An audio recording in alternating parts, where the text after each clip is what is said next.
Hello, good morning, good morning.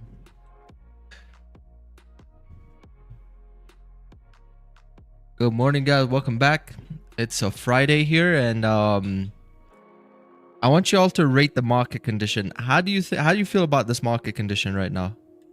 Out of a 1 to 10, 10 being the best. What do you guys feel about this? Mornings, terrible. 1, 2, 5. It's choppy.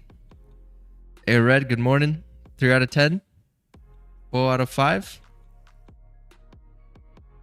Got 1, 9, 3. Okay. Let's go. 9 but in New York. Well, New York hasn't come around yet, so you're gonna have to wait and see. New York could just be as terrible. 7, it's just gearing up for an inevitable move. Hey, good morning, good morning. We've had fun already, or even some shorts. Yeah, I think, you know, like that initial feeling when you open the charts, it's like, it's pretty accurate. I find a lot of people have that same experience, you know, even if you haven't had like so long in the market, if you haven't been yourself in the market for like say years and years, that same experience of just opening up a chart and feeling whether it's like a good day or a bad day, it is quite true. Like you should always like trust that gut feeling.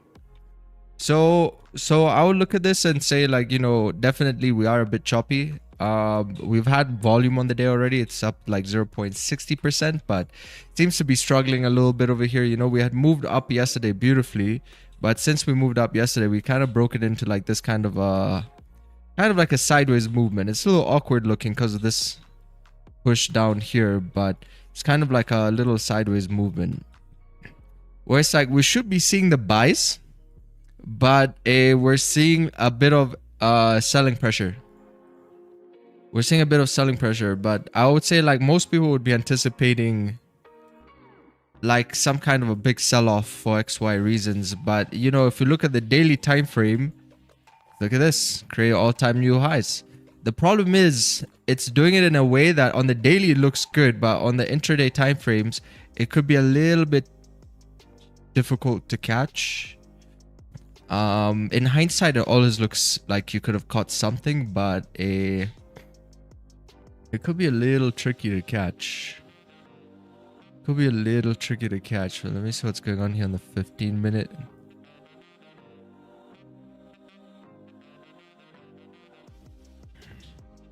Yeah, like for example, even we got a pretty nice buy area here. I got a buy area here yesterday, and we were at the all-time highs. You know, instead of moving up, the market still made it a little bit tricky over here for people. You see, it usually would come back down, take out these lows, play around that area for a bit, and then move up again. That's why it's like, if you really want to catch that daily candle, definitely that New York session time would be the time to really try and refine an entry for the rest of the day continuation. You know, but it's like, why would you even want to do this? You can still catch all manner of trades from pre-London to London. You don't have to catch the whole daily, but just for like a bit of perspective, if you think you're going to catch the whole daily, most probabilities are coming in definitely New York time.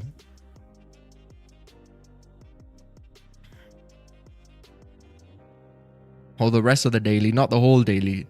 The whole daily, you need to come in Asia session like very early, but you gotta have to experience some kind of like pullback sometimes. See, like market will try and fetch you up before continuations. Just does a little bit of mitigation here and there. It's very tricky to manage a trade. I don't think anybody would ever allow themselves to have like, let's say, a 1 of 5 come back into drawdown. Most of those would be like break evens. But yeah, guys, we're gonna see what happens here. The market does need to move. It does need to move.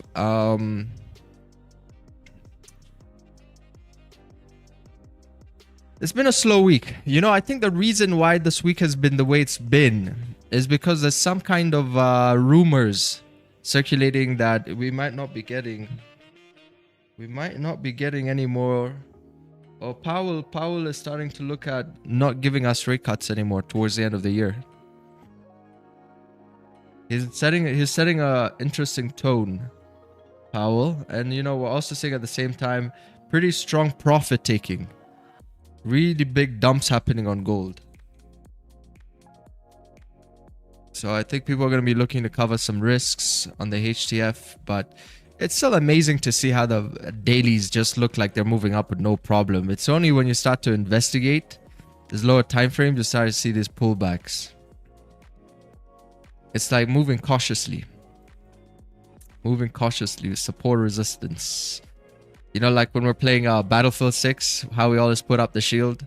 Get onto the ground, put up the shield, get a few kills, move a little bit, find a new spot for the shield.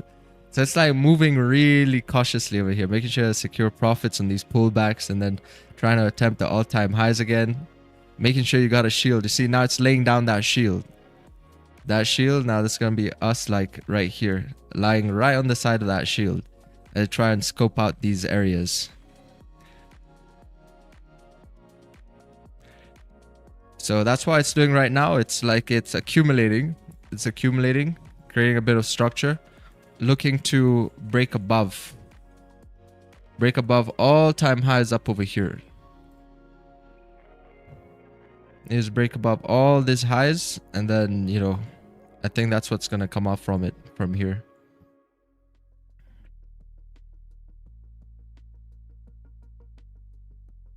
At this moment, it is quite a wiki. I see a bunch of wicks. It's like it wants to try. It wants to try this range. You got a range down towards 42.89.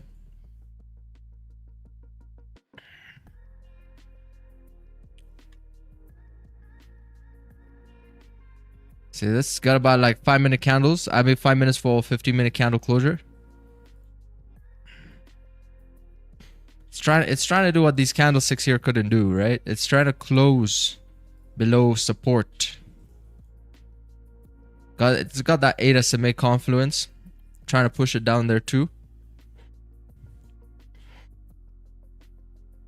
So it'd be interesting to see what happened over here. Morning, Vic. Did you manage to take a trade today? This range has been there for hours. The distribution which will follow will certainly be explosive. Yeah. No, I haven't taken a trade because I felt the market this week has been like a bit weird. So I was like, okay, you know what? Let me just chill a bit and just, you know, keep monitoring the pairs, the instrument.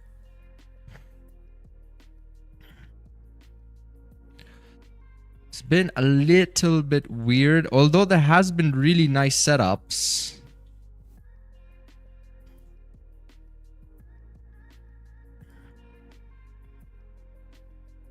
Let's see, a nice little area over here too. Boom, boom, little distribution. Nice little head and shoulders. In here, volume came in. Filled this range on the left-hand side. Then it corrected that move. Corrected this move, little V-shape reversal. Maybe some accumulation breaks down here too. We investigate the 1 minute a bit more.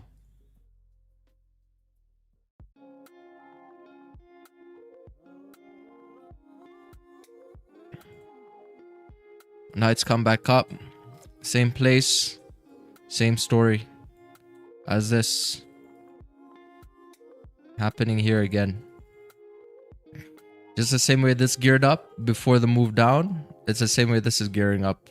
And this is just what we call range. So it's currently right now at a point A. Looking to distribute towards either up here or down here. So we don't know this. Only the market knows this. Question is, how are you going to execute on this? You know, like you got to plan your buys and you got to plan your sells. How are you going to execute on this? Do you want to take a counter trend? Honestly, what would the daily be if it comes all the way down here? Because it's up 0.70 now.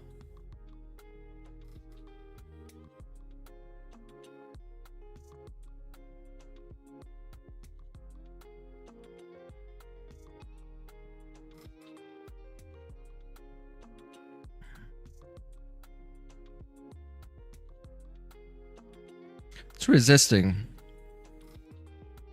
Buyers are really resisting a candlestick to break and respect below the support. Man, chat, that was such a nice break and retest yesterday.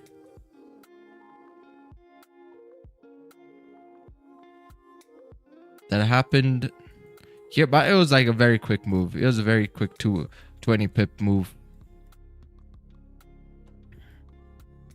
That was a really nice break and retest that happened right here.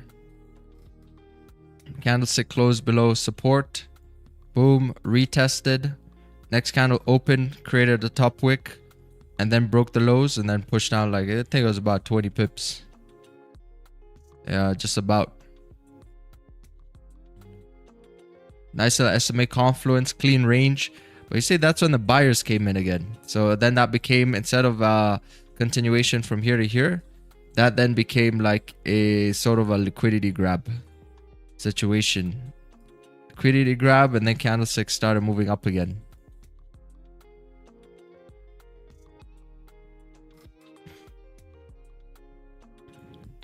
That's the thing about the area that we're in right now. It's also like a similar zone because there's still a lot of bullish momentum even if you look at the daily. So any sells could be feeling a bit more short-lived before candlesticks start to rip up again.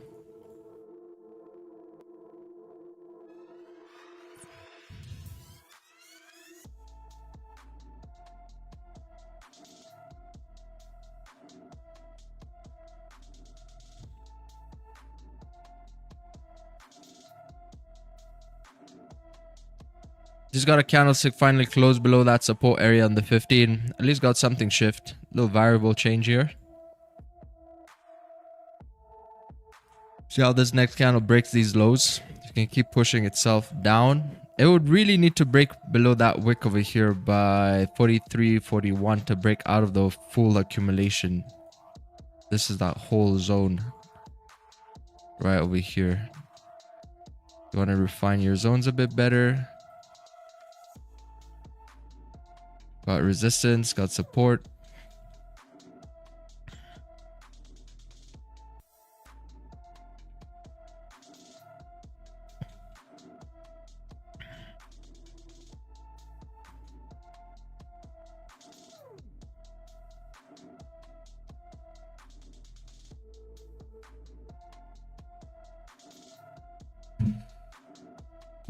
Hey, morning, Ricardo.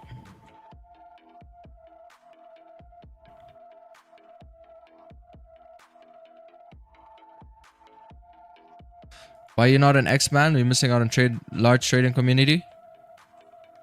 No, I am on X. I do post there, like, I try to post there daily. So if you go on the Discord, there's even a Twitter. Got a Twitter section. These are all my tweets.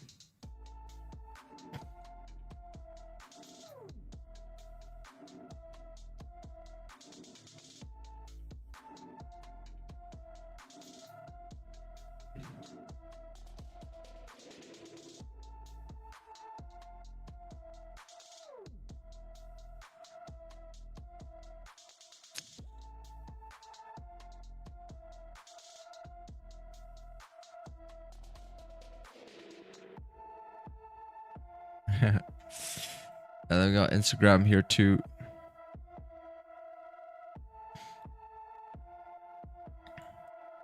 Just hit 3K with gold on the bounce. Evil account to live.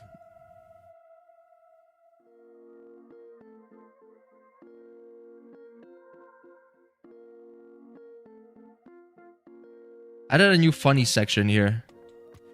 On Discord as well. If you want to post like funny videos. That's so funny. Samir, you're breaking the car.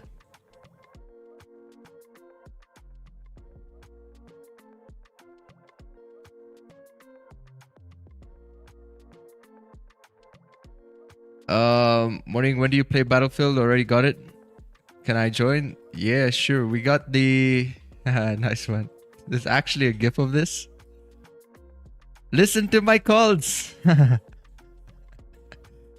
Morning, when do you play? Yeah, I play Battlefield like just randomly throughout the day. Let me send you my I think it should be this. That should be my EA account for crossplay. If you add me up, that's my name. I'm almost got the what's it called, the SGX.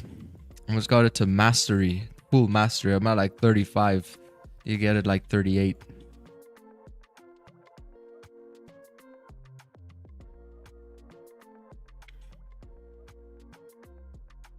That's pretty fun.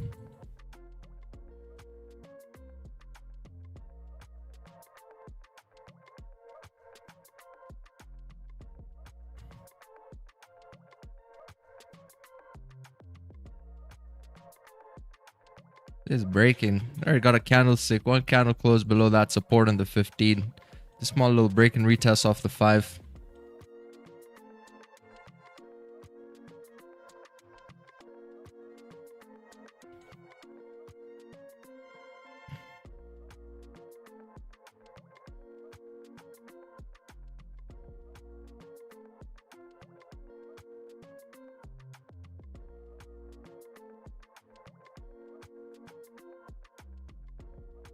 Definitely at a point A. This is definitely at a point A. Bus needs to move from this region. I think like once you actually start looking at trading from that perspective, it doesn't feel so bad, because you know, like every point A, there's always a probability of one thing happening over the other. And most of the time, if you just follow what the candlesticks are doing, that would give you a good probability of sorts of a trade, because usually like candles shouldn't behave like that if they don't want to go in a certain direction. So that's a distribution there, folks. So if you did not see any entry opportunities or you didn't take any trades, it just means you just gotta wait again. You gotta wait for the next point A. So now it's filling that range. Oh, what a freaking sell that was. Sheesh. It's got that really nice 8 SMA right on top of that candle there too. Holy, 462 pips.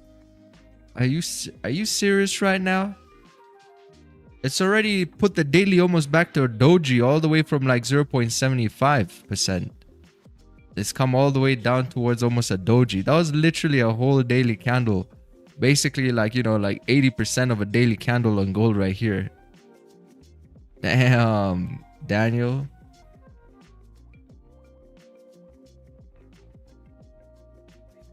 BTC is going down hard again. Yeah, something's going on with crypto as well. I sense a little bit of like a huge sell-off soon. A vicious cycle of cryptos.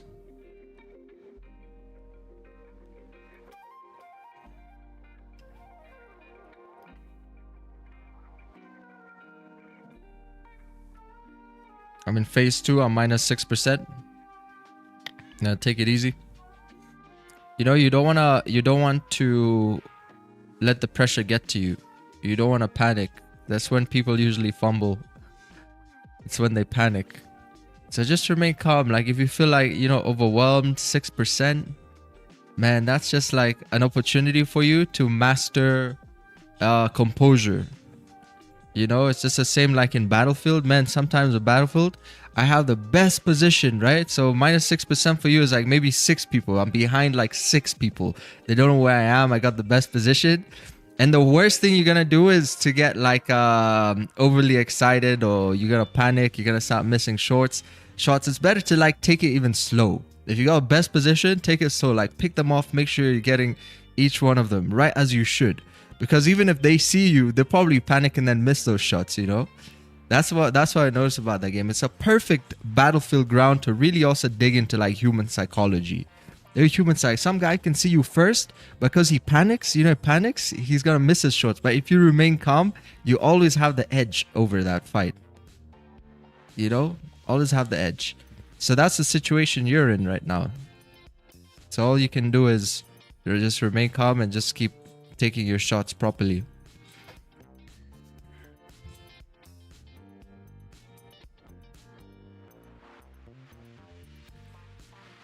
I think it's going to take the Asia lows.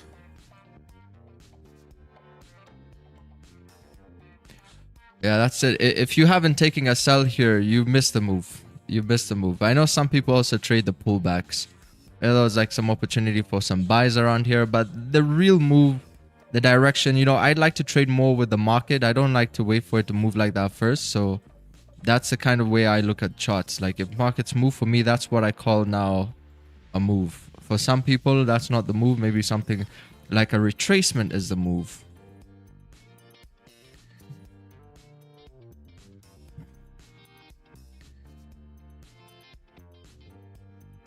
You're feeling pretty bad? Well, that's the thing about feelings. It's something you can control in a sense. Sure, you feel bad, but why not feel good? Why not try trick your psychology? And it's easier said than done, but you can do that. You do have the power to do that. If you're gonna feel a certain way every day, why not feel, you know, a good way? And the longer you do that, the more you start to realize your feelings don't play a role in achieving anything. You know, it's just all about like execution, getting the job done. It has nothing to do with how you feel. Because if it's based off that, then, you know, like you will never have that consistency that you need to keep going. If it's based off feelings.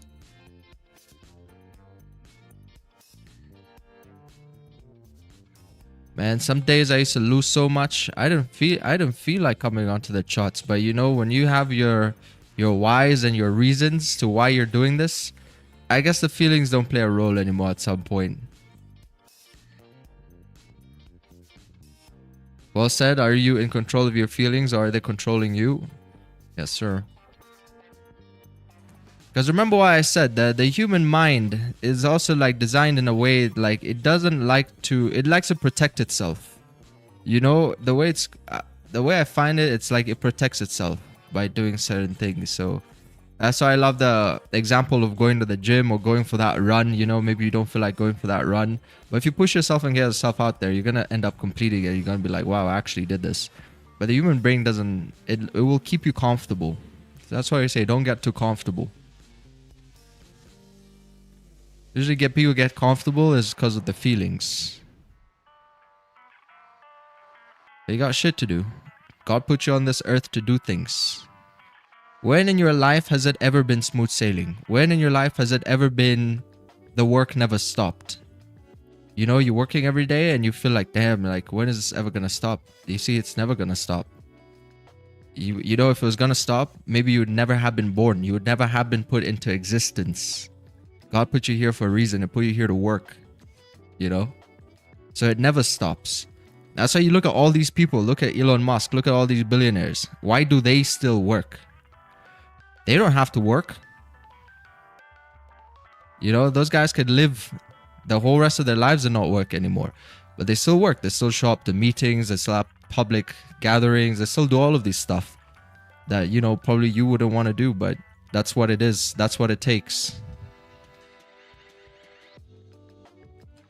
So that's a gift, man.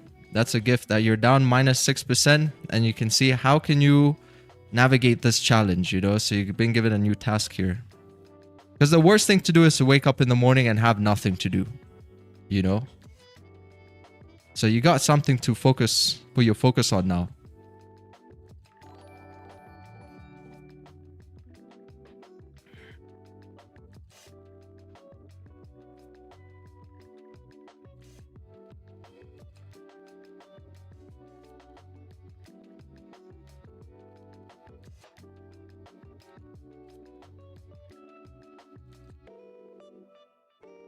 See, shoulder, head, shoulder, entry. Well, what was this? This is a gold on the 1 minute. Hey, good morning. This was pre-London.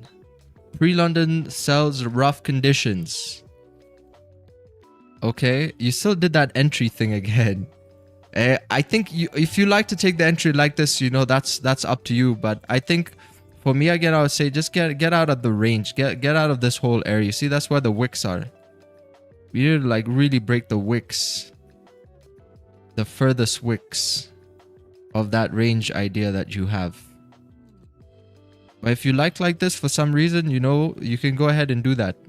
But the only issue here is like sometimes it doesn't break those lows and then it starts to reverse again like this and maybe breaks the highs.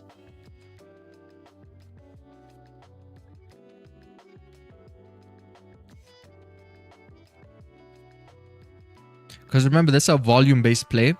This doesn't have much to do with candlestick closing below anywhere.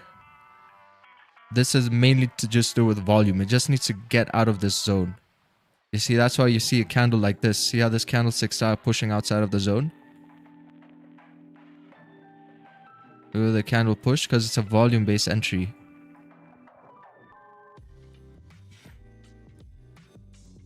See, similar thing that happened here on gold. Volume-based entry. Start breaking away from the accumulation. Look at this. This is the furthest wick over here. Look at what happened. That was the biggest 1 minute candle. Once it broke that and confirmed the volume, from wick to wick, pushed 341 pips. Imagine this. Right when we broke out of the full consolidation. That was a major one. Because I don't even know if there was a smaller one in here. It doesn't seem like there was an earlier one. I'm not seeing it. But yeah, on the 5 minute, that was the main wick over there to break. Oh, I've seen that. It usually breaks the immediate wick outside the box. I go half risk and add the other half on the break of the furthest.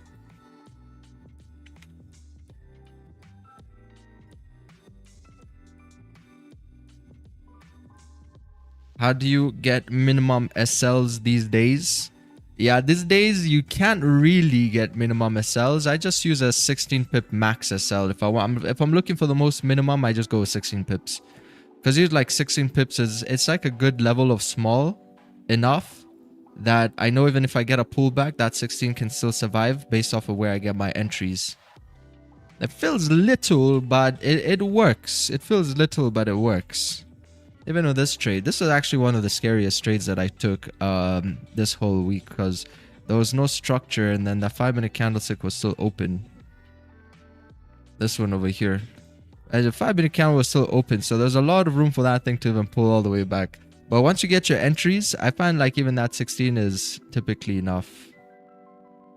Even when there's no structure, but it's not the most comfortable approach.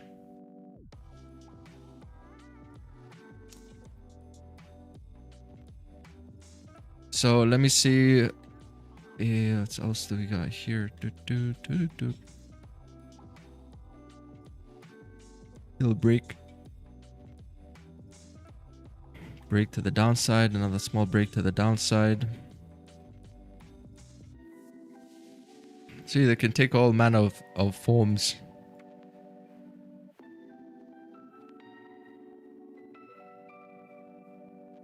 That's why people don't suggest trading the 1 minute time frame if you're a complete new trader. It's because sometimes you're gonna see like it can be very confusing. But I would say if you're getting on 1 minute time frame for the first times, just focus on larger structural plays and not the smaller ones.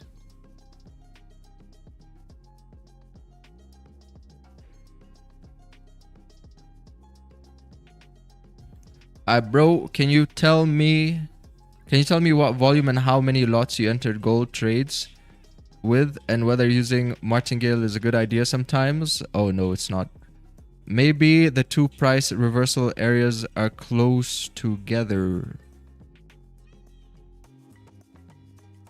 Well, the lot size is not gonna help you because we got different account sizes and different goals. I risk 1 to maybe 1.5% per trade. That's something that, you know, it's more general. But martingaling is something that I don't martingale because I only believe in adding onto a position when it's going in your favor. Because the whole idea behind like even a losing trade is and having a stop loss is because your trade idea is wrong. right? And most of the time, price just can just keep going against you, you know? So why would you martingale a losing position? Whereas whenever you get a winning trade, most of the time, you know, price can just keep going in your favor. That's why maybe you're going to find yourself closing the trade a bit early sometimes, and, you know, price keeps going in your direction. So I'd say add on to winning trades. And the way I like to do that is if my first position has reduced the risk, let's say by 50% plus, and or even break even, and then you can scale into the second position. We'll see if we can cover this on in the exclusive this weekend. We've already done a simulation on it, but we'll see what the market conditions that we get, if we can see if we can do that. More dynamic ways of managing risk, maximizing gains.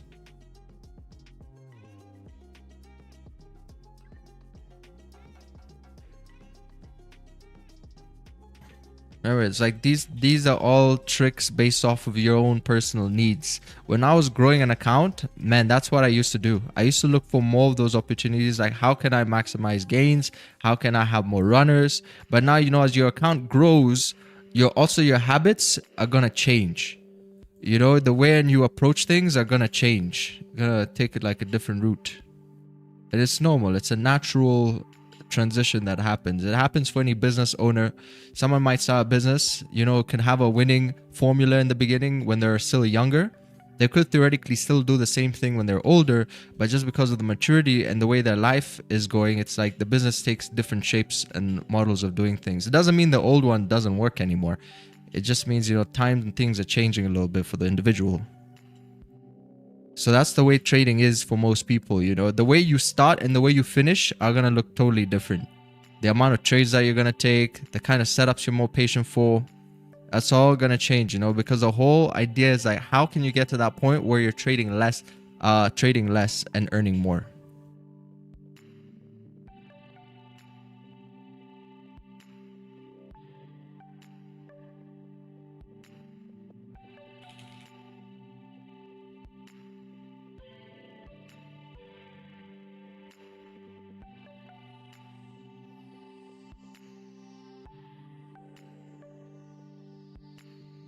Let's see what's going on here. It's created like a support.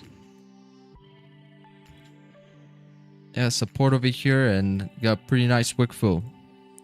Here to here, about like 200 pips.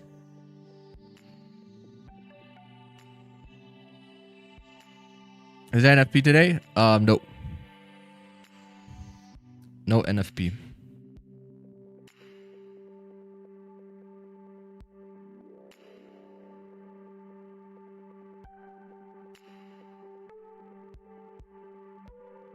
Pretty much mopped up that range.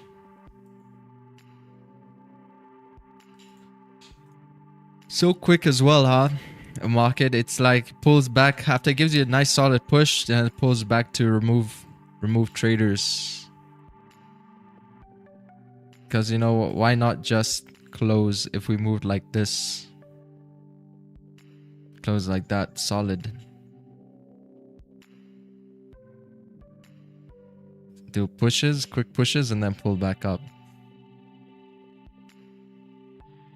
I wish trading was like candlesticks would push. If it wanted to push here, then that's where it would close.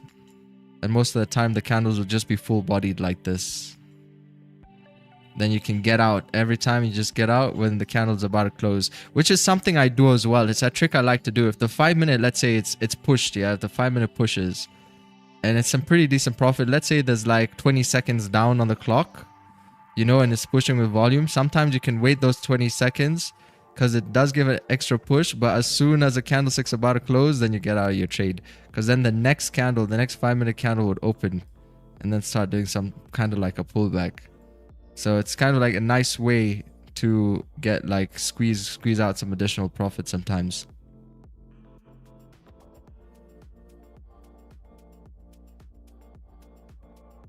Are we still bullish with the double tops that has formed? Yeah, we're still it's up 0.40%. I feel like this was just, you know, this is what we've been experiencing a lot this week on gold.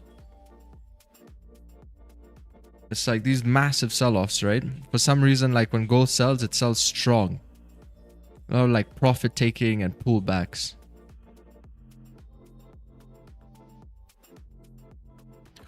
So that's been quite an interesting opportunity.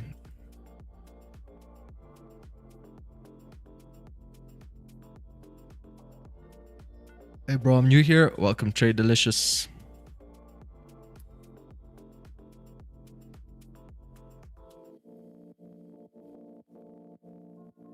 Yeah, imagine trading without manipulation. Wouldn't it be something? But I still think majority of people would still lose in trading, even with the extra edge of no manipulation. It's just the way of the psychology.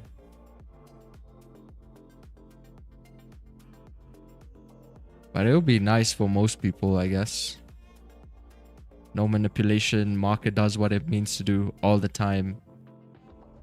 It's a pretty high probability though. It's all probabilities anyway. So whenever you get like a break like this out of a consolidation, there should be a higher probability that price will continue in that direction than go against you. It's not 100%, but it's a higher chance. That's why you have your setup. You got your setup and you wait for the market to see, okay, what direction are we going? Going down, going up? Because really it should not even break that low if it did not want to move down.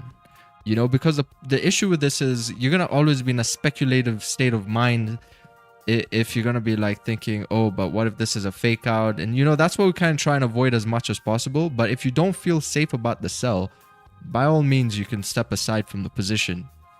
But you kind of want to eliminate that second guessing, because once you dive into that realm, there's a lot of things which could be like what ifs, and there's a lot of trades that you could potentially miss as well. You know, with your own thinking and not reacting. Because traders should just get good at reacting, correct? We should be good at reacting, not overthinking, not overanalyzing. That's actually what makes a trader a trader. A lot of the time, even if you look at these traders who trade in the pits back in the days, they were kind of like degenerates, right? They were kind of like degens. They were not like the smartest people in the world, but what they were able to do was to execute. They could execute on ideas. So that's what being a real trader is all about, really. It's about understanding risk. How good are you at understanding risks? How good are you at executing? It's not about who's the smartest in the room. That's right, you know. Traders make money. Analysts, they just analyze the market. Traders, we make money from the market. Analysts, they're just gonna analyze the market and give you some kind of like a breakdown.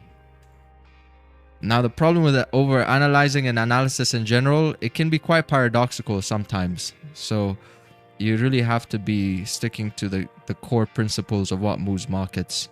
Because if you dive too much into it, you're gonna get confused.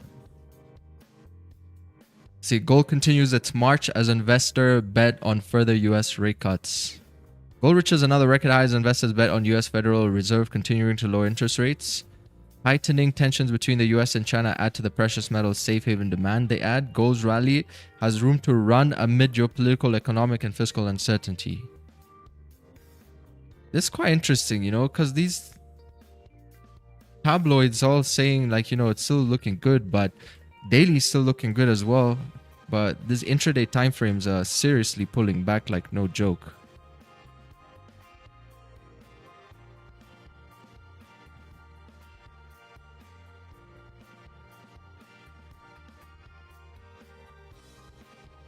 Pulling back like no joke.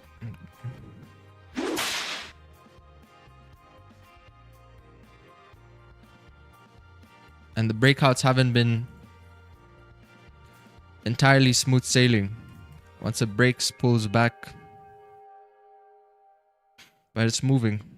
I think we already got a hint of the market conditions on Monday. Remember Monday, like price was already up, I think like 1.70%. But it had come up like this. This is so hard to trade. It came up, looks good, daily looks clean. We're due for all-time highs, due to hit 5,000.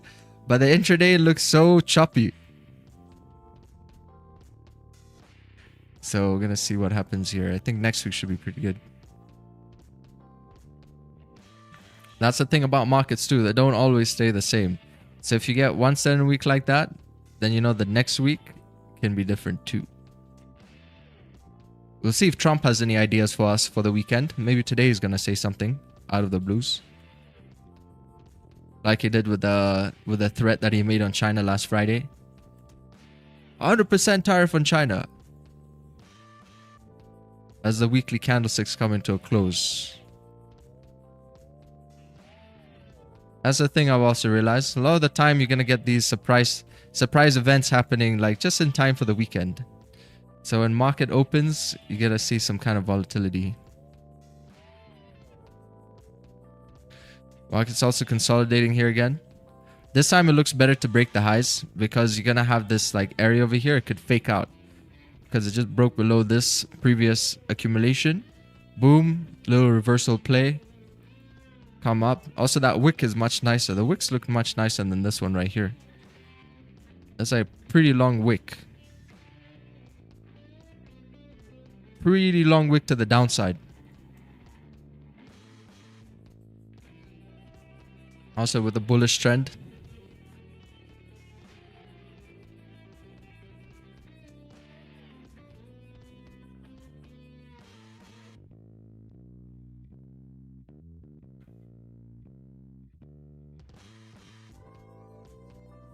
We're almost through 2025 and it's that time of year when the skies light up. The glow of lamps outshine the stars and the air is filled with joy and celebration. It's the auspicious time of Diwali. Gold has captured headlines this year, recording an extraordinary run. For Indians, the gleam of gold is more than just investment. It symbolizes prosperity and hope for a brighter, abundant future. While gold is globally seen as a hedge against inflation and market volatility in India, it has always played a dual role, symbol of heritage and trusted financial asset.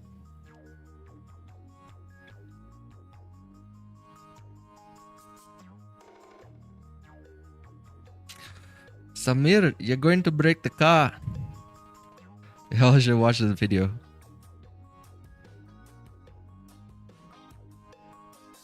It's like, shut up, let me drive. Imagine this. Imagine you're in rally. The guy is telling you the directions and the driver is like, shut up, let me drive. He almost hits a guy here as well. It's like hard left, sharp right. What do these how do these rally drivers actually drive though? Do they just listen to the guys, so they're more in their head thinking in terms of meters and sharpness of turns? But this guy is like driving it like he's on the road, kind of.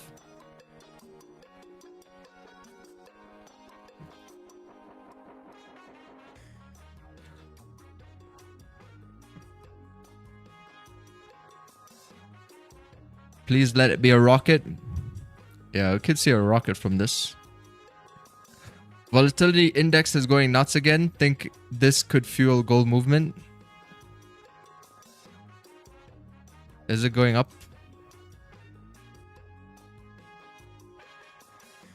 Oh, we're back at the 100% hit rate zone. To go back up over here. Ooh, wow, that was a huge push. Jeez, when was this? 2020. This was oh, this was COVID. This is during COVID over here. This is when I started trading. I started trading right over here. When volatility index was literally just at the beginning here. And then boom.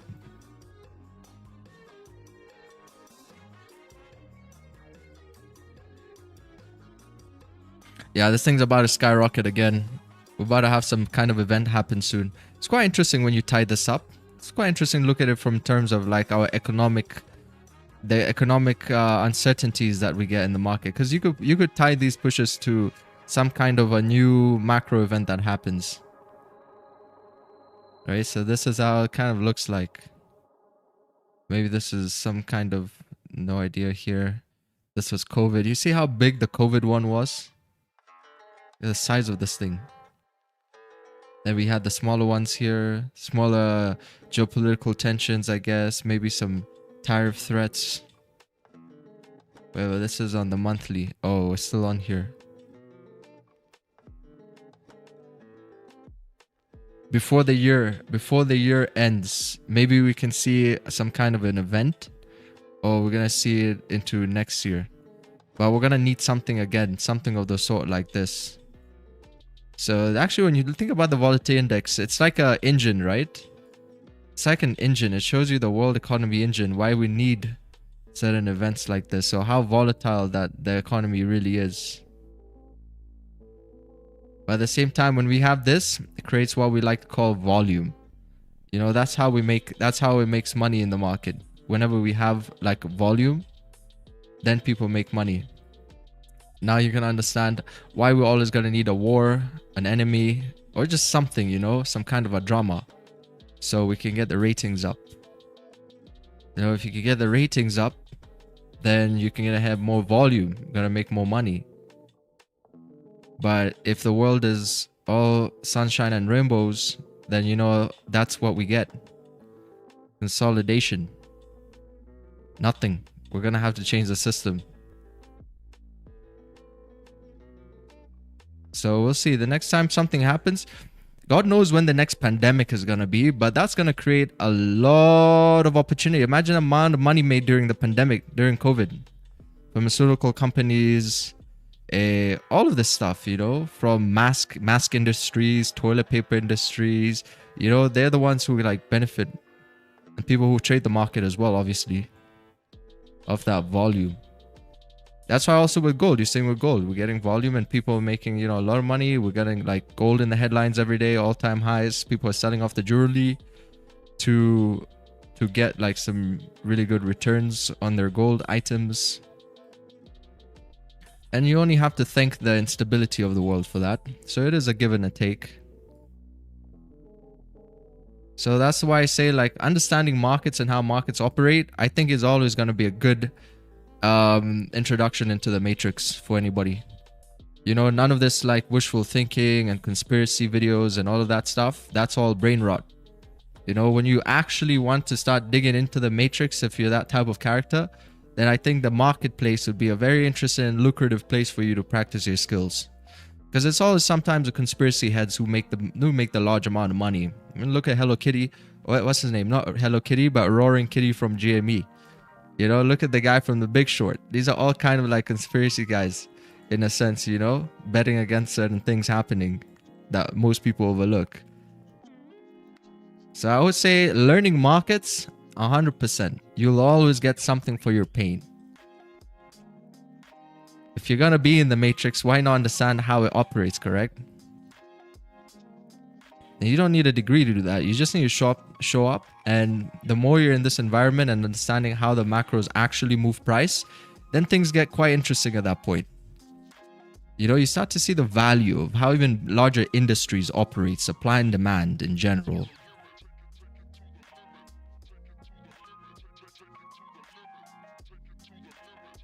I'm looking at your mentorship. What type of strategy you teach, please? This TFX concepts. Mainly price action, candlesticks reading, anticipating volume, impulse entries, 1 minute time frame scalping, understanding the higher time frames as well to see opportunity for price to really push towards a certain direction. You know, just such as like what we did over here when we're breaking this area down to fill this range over here, which was like, you know, pretty good 500 pip range.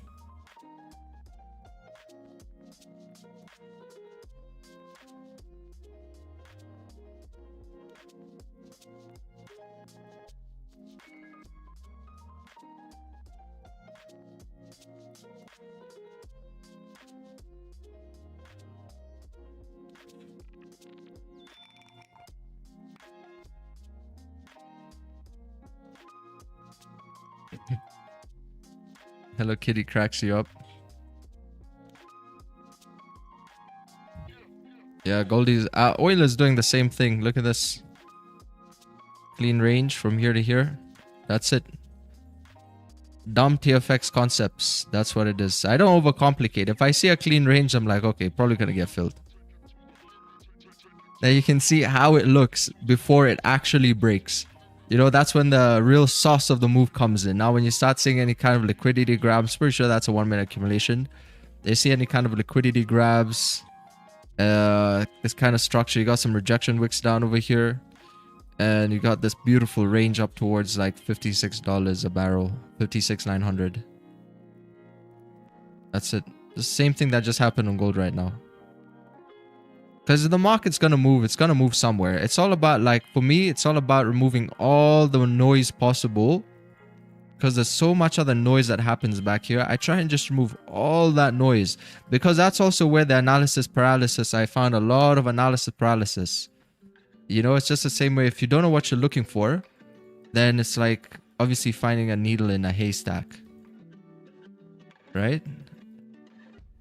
So you need like some kind of a technique to make it easier for you to see the market and avoid as much analysis paralysis as possible.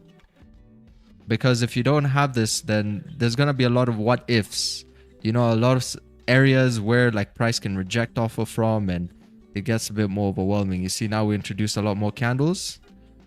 You might start drawing FEG somewhere around here.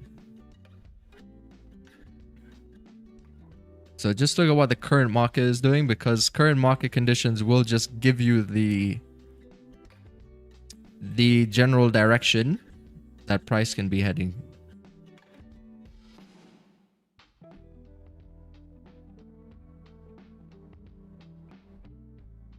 The general, not general, but like a good maybe short to medium term, unless you're now using the higher time frames in line to see how big a continuation can be. But you see, like something like this range filled, maybe about like 65% of the range has been filled. There's still a little bit of space here for it to move.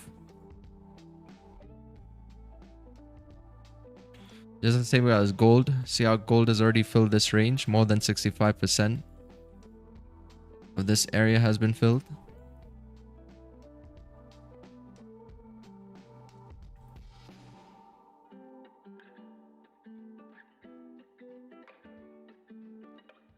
Just remembered I bought gold in March and never got out.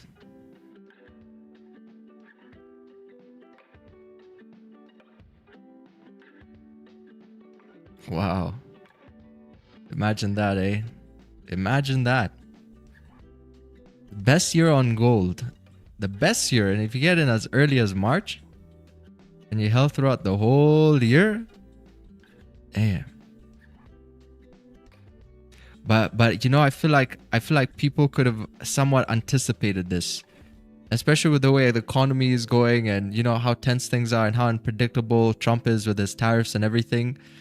I feel like some really mature traders out there could have executed on that idea. The thing is like, it's a lot of preparation, you know? It's a lot of like sitting on your hands and preparation. I assume those types of people don't day trade. They don't like trade like this, like on a daily basis. So they're given the luxury to wait. You know, like Warren Buffett says, if he can make like 2 great ideas in a year, for him, that's amazing. That's 2 ideas in a year. We're talking about this level. But you see, those people lock in on a different format. They lock in more on a much larger scale thinking. So for them, it's always like more possible for them to have the capacity to plan for things like this more. Even though we know it as day traders, we sometimes get confused, because for us, it's all about like, you know, scalping, creating quick moves every now and then if something happens. Some people even take it to the furthest extreme to just wait for a certain red fold to occur, like the NFP. Then they're going to buy or sell at the NFP. So we're very like short term, maybe short to medium term thinking. But you see what you did over here, Dale? Like, I think that could be very much replicated. Locking in a bit more to the fundamentals and reading people such as Trump. Very interesting style of trading. I still make my percentage gains nonetheless, but I feel like at some point, if you have a really large amounts of money, it could be quite interesting to trade like that. Because once you're trading with the macro fundamentals, which we're already doing on the intraday timeframes, it just gives you more confidence.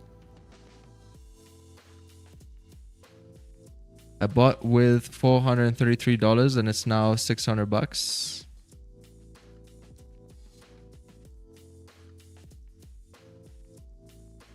Shouldn't it be more than that?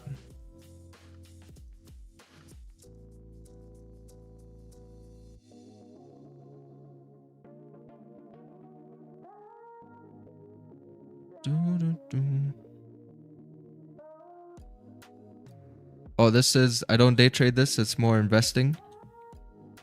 Bro, can you tell me what volume and how many lots you enter gold trades with? Man, we already answered this. Saman, we already answered this question.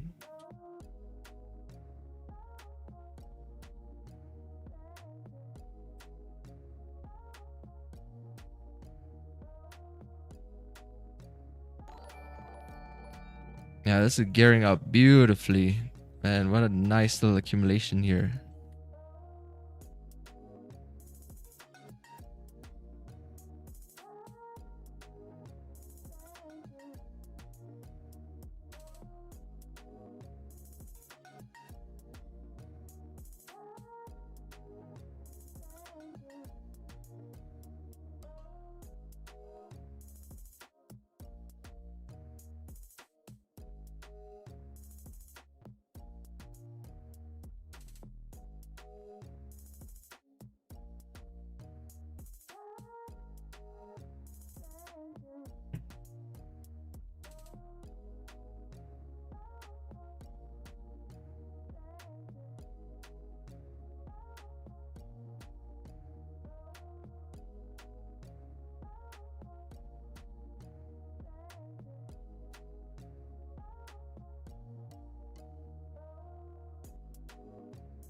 No.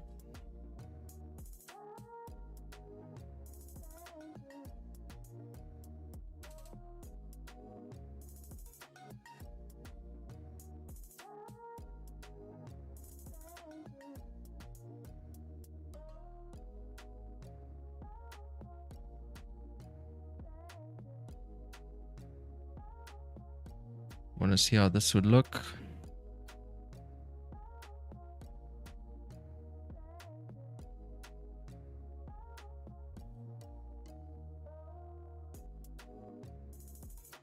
Holy, what a massive stop that is.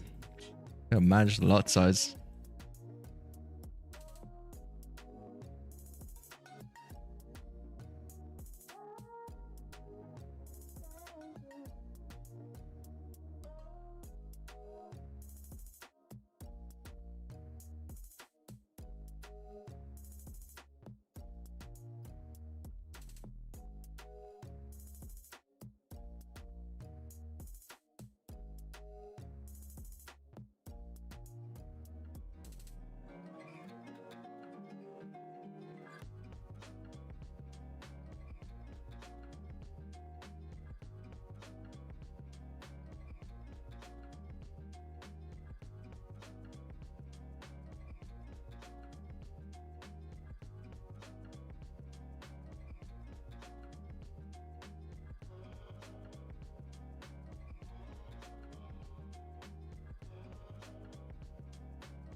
Or you can break above those highs. Could look quite interesting.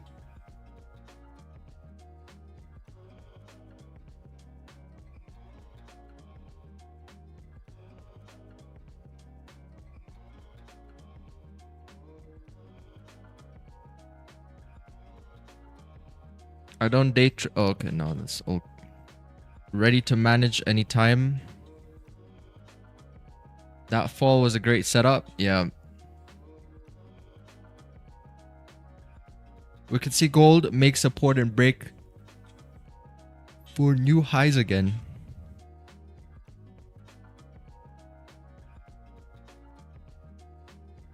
That's what I was thinking. Like, this could be a nice little reversal play.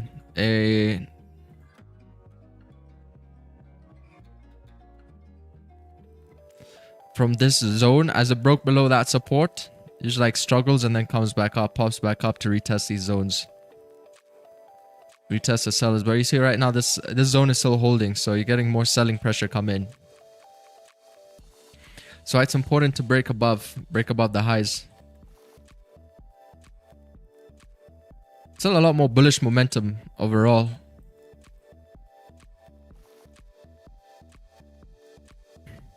Question is whether it wants to play around with this wick first, as in maybe like fill the wick and then start to move up again.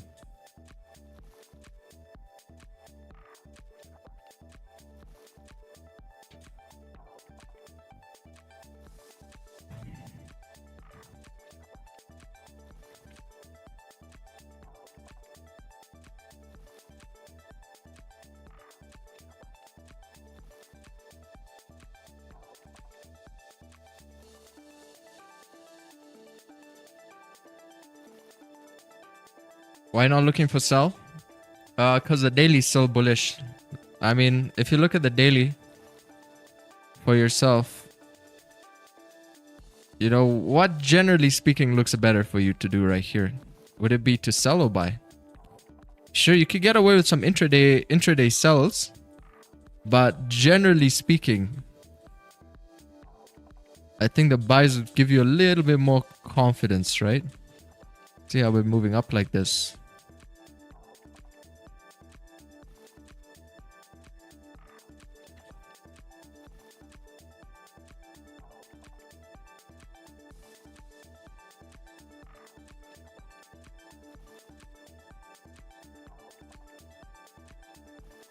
You're still going in for a buy? If it sets up, I'm just kind of watching the market. If something interesting sets up, I thought it was already looking quite interesting as price was moving up.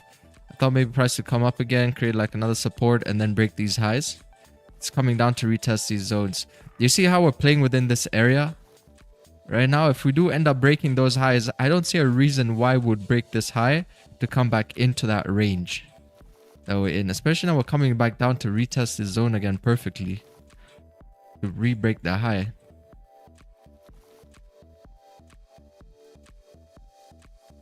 It'll give us like a liquidity grab confluence of sort. Only issue is this whole area is huge. It's like 300 pips.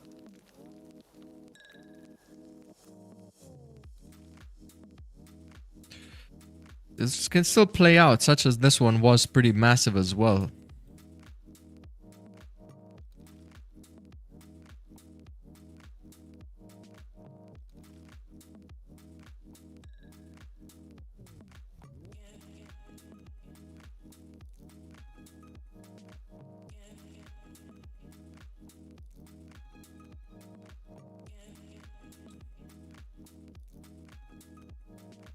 Wait for a break or close or just above. Level is good enough. Yeah, just a break. If you wait for a close, sometimes, you know, price just keeps going without you. Because someone gave you a good amount of money as a gift, but on condition that is investing and only liquidate it after 10 years. Which stock would you invest in?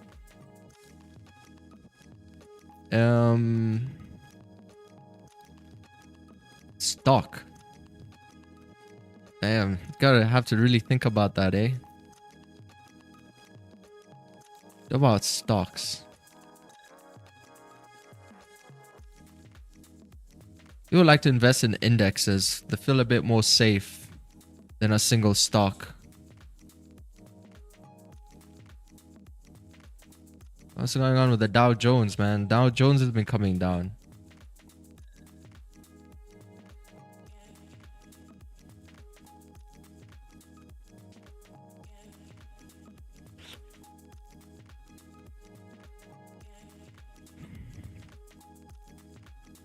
Yeah, I think that's gonna be like something you gotta really do your due diligence on.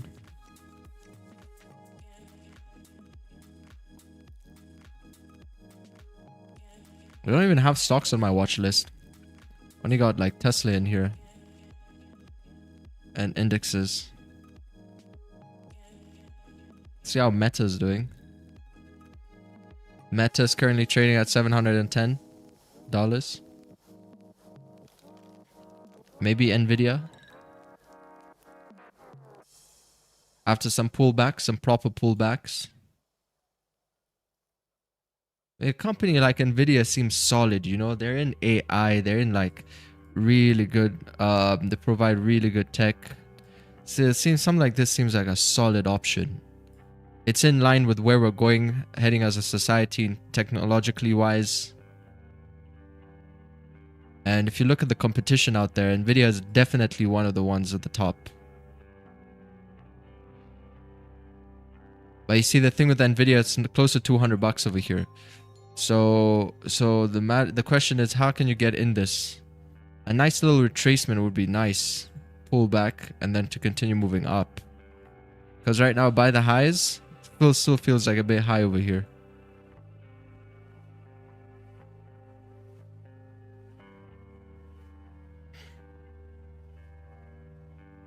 It looks like gold decided to break below the lows.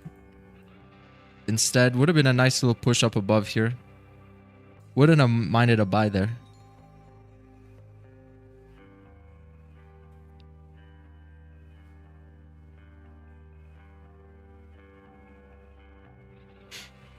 Nvidia is collaborating with Firmus Technologies on a 2.9 billion AI data center project in Australia, focusing on renewable energy and utilizing Nvidia's GB300 chips. You see a company like this. This company here is moving like in the right directions. Strong demand for Nvidia's next-gen GPUs in Asia show a 10-to-1 demand to supply. All is the issue with the GPUs, a lot more demand than there is supply, indicating a solid appetite for AI hardware as 2026 approaches. Something like this. Something like this. Don't invest in like companies which are outdated, you know. We have to invest in companies which have 10-year plans. Even past 10-year plans, you gotta look at 50-year plans. There are countries like Singapore that don't have 10-year plans, they have like 50-year plans. They plan 50 years into the future. A lot of countries are planning like 10 years into the future. So you gotta think about like the same mentality as a company here, that they're planning 50 years into the future. Nvidia is part of a $40 billion deal to acquire a major data center operator, ensuring vital computing power for AI advancements.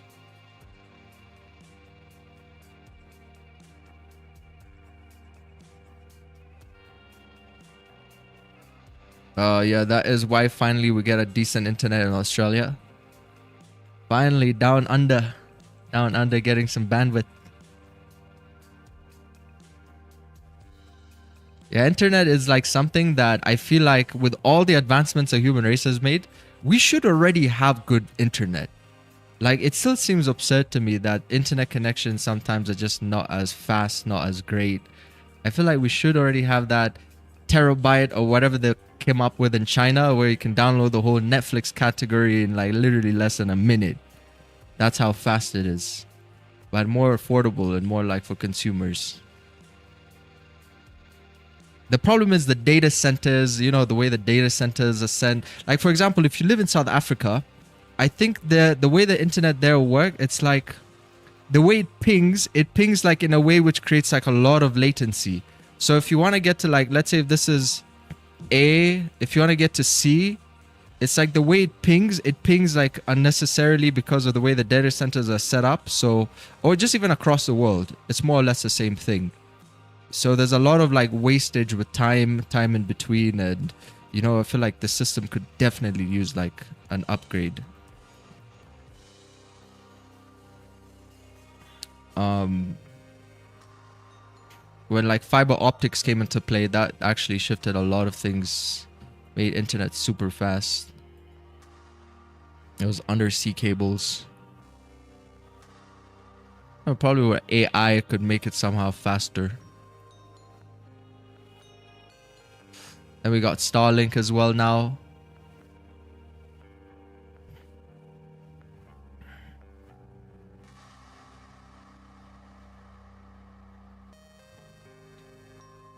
Because everything is online, you know.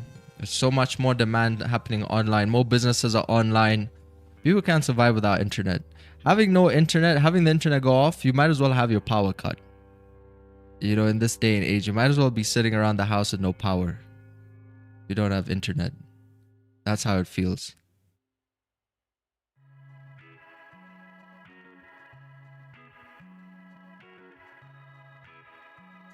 Looks like maybe a small little fake out here. But kind of ruined the structure I was kind of hoping for. This was looking a lot cleaner before this happened.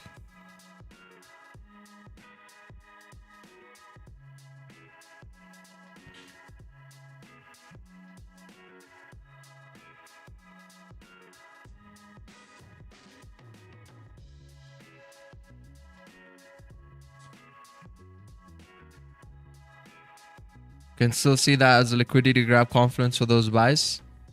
Maybe it creates like a inverted head and shoulders.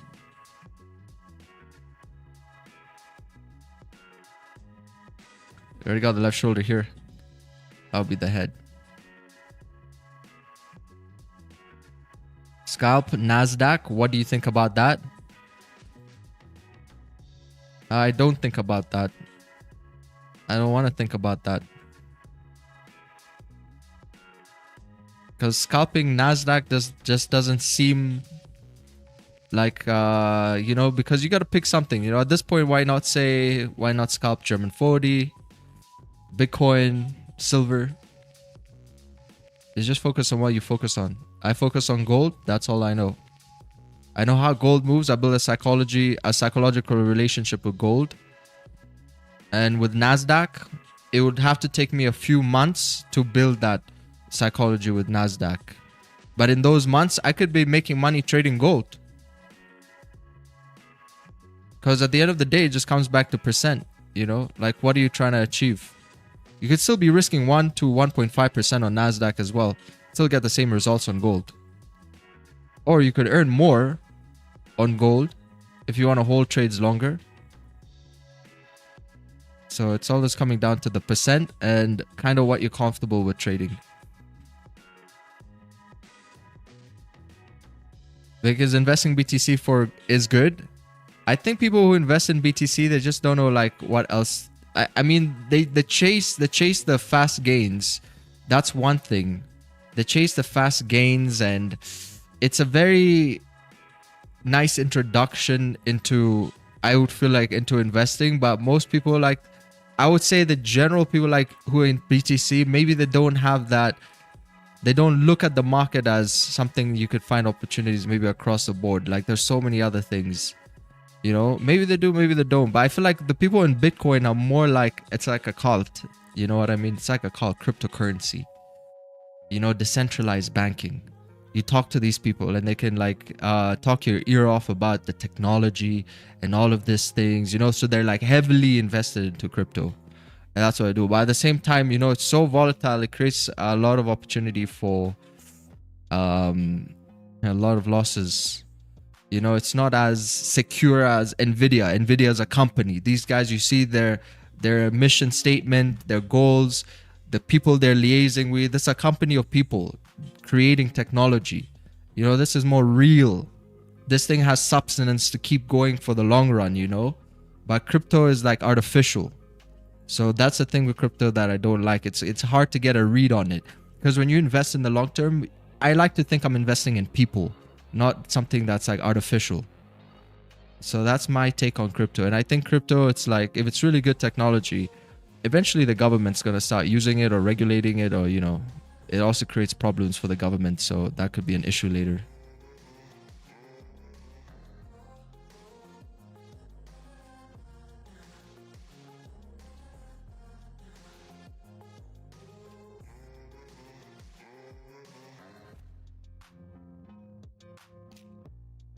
Big element of FOMO too. Yes, sir.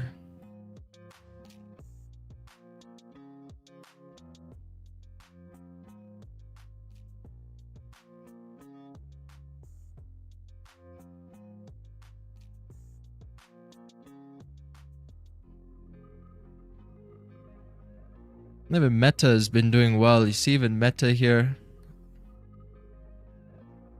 Still somewhat performing well. Just basically investing in Mark Zuckerberg. That's who you're investing in.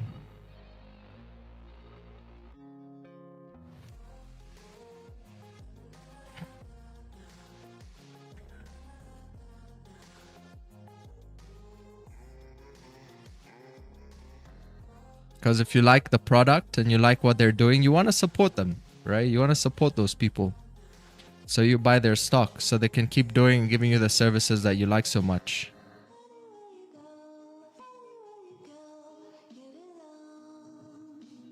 You invest in people. When you go watch Formula One and you go there support your favorite racer, you're gonna like maybe invest in his gear, gonna buy his merchandise. You gotta support the company. Mercedes-Benz, McLaren. Those are the people behind what you're actually pushing forward for. Well, what is cryptocurrency? What are you pushing forward for with cryptocurrency? It's like there's no even leader with cryptocurrency, you know? And how can you have a movement with no leader? You always need a leader. Have you ever seen a protest with no leader? It's a mess. It looks a lot more messier than if it actually had a leader. It's gonna be more organized. Crypto is anarchy. It's for the anarchists. You know, the ones who are very much against the government, who fight the government. But at the same time, you know, that decentralized concept is also used for crime, drugs, trafficking. There's a lot of bad things it's used for as well. And in the end, the bad people will take more advantage of it than the good people will. Because the bad people have a lot more resources. And they could put that to better use for their activities. So when you really dig into it, it's like, what are you really investing in? Just trying to fight the government. But you're not going to win the government. Because it's better to have a government that controls people than having no government at all. Wouldn't you guys agree? If we had no government, everybody would be shitting bricks.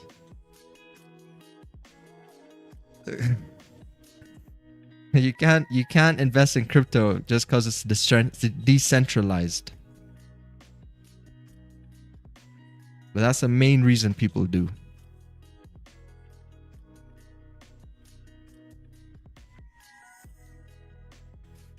This little inverted head and shoulders would be looking a lot nicer if yeah, it would come down again and get a bit more structure for me, but you could take it off that liquidity grab too. Still looks kind of decent here.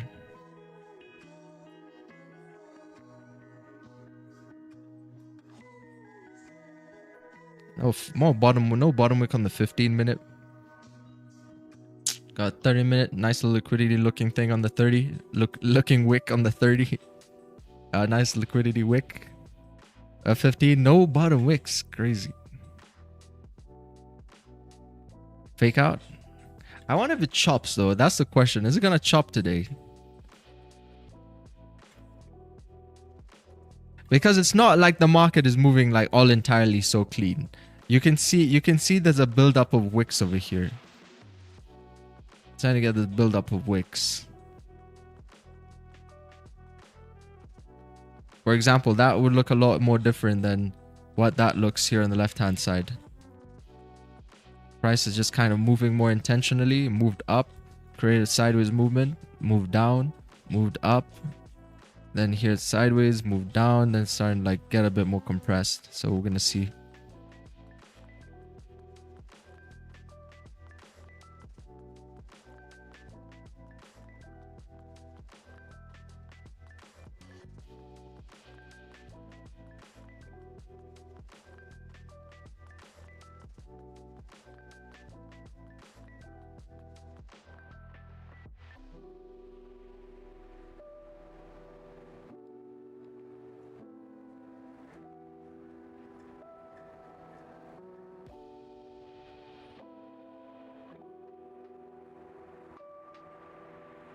Why don't you play with silver? Very similar plays. Just never looked at silver.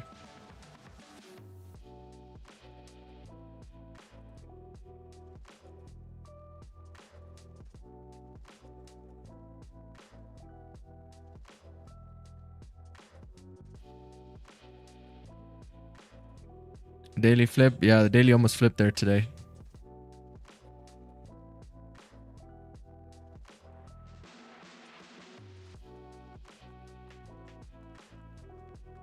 I short long-term gold is overpriced.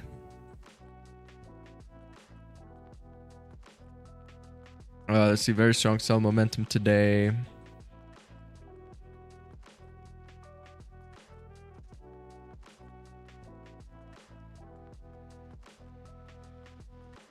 No sell setup for me this week.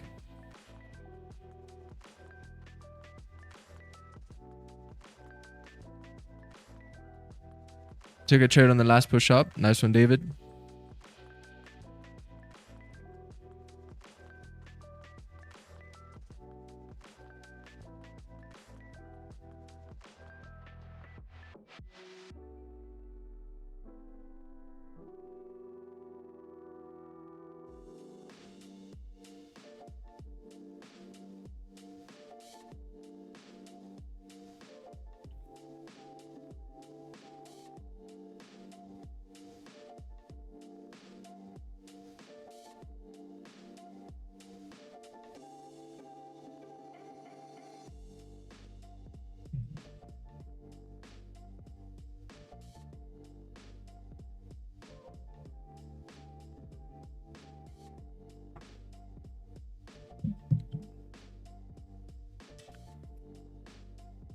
Victoria trades today. I haven't taken any trades today.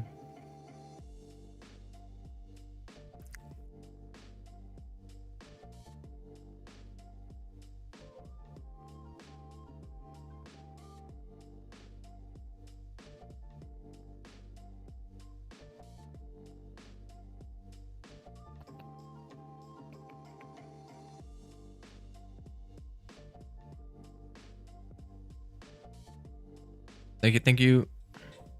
Easy 10 pips incoming. Easy.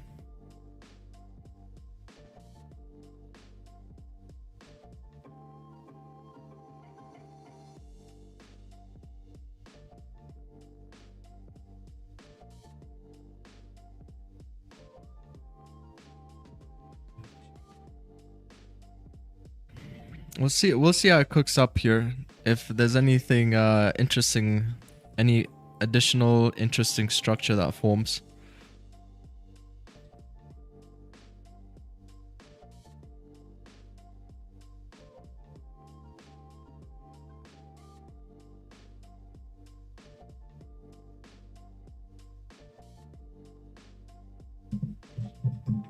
Maybe if we get like a liquidity sweep of these lows.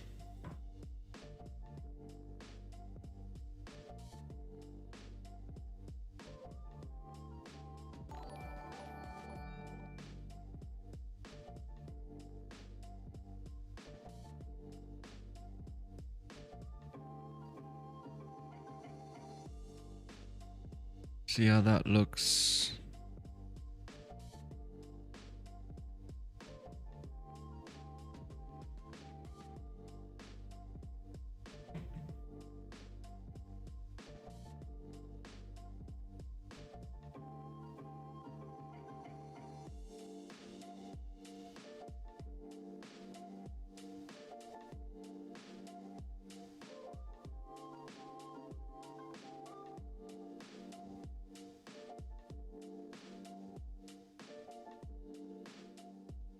Well, that's what I'm thinking, like on the 5-minute. You see how the 5-minute's taking out those lows?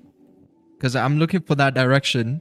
It should not, like, if we got something like that happen, it shouldn't. This should be the liquidity grab. Do you see how it took out those lows right here?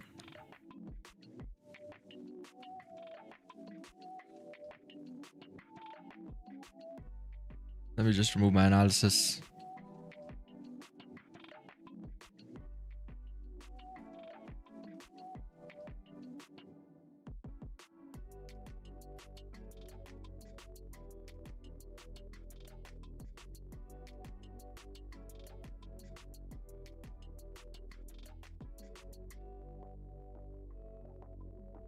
I would like to see a bit more structure form here. And then break this area like this. We can get something of the sort.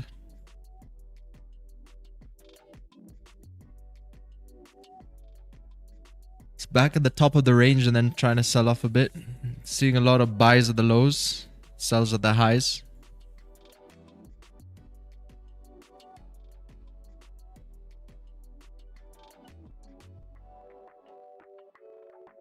It's coming back down, eh?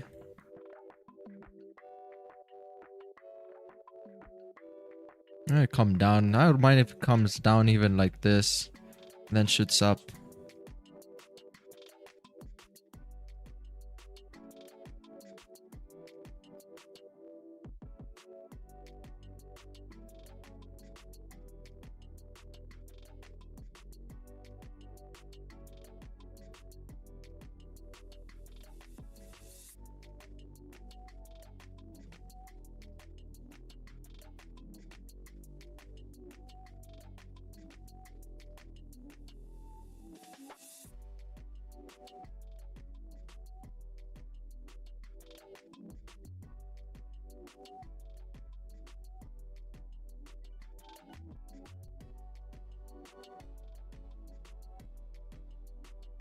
Better like that. No trades, no stress. Focus on good setups. I took 6 trades so far and I'm just above BE.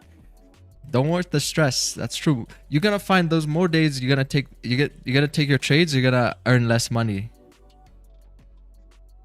When you're over trading and you know you add a lot of stress to it as well.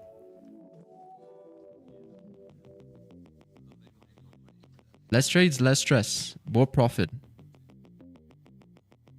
Just join your mentorship. Welcome, Grandmaster. Let's go. Yeah, we're gonna do simulation this weekend, so make sure you tune into that on Sunday.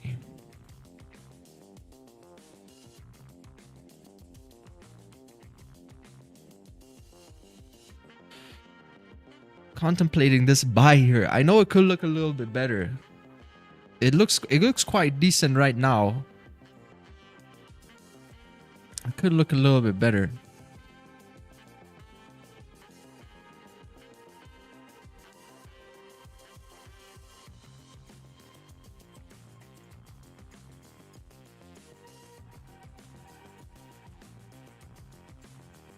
Yeah, if it comes down, I don't mind it coming down, honestly. Create a bit more structure. Just like that, Goldie. Just like that. Just a bit more, you know, just don't be shy. Come down a bit more here. It's like 43.33.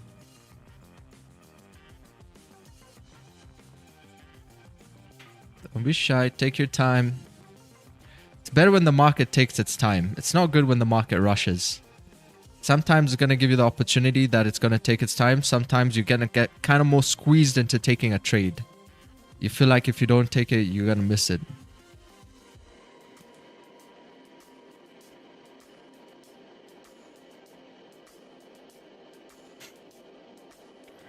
Because that should give the right shoulder.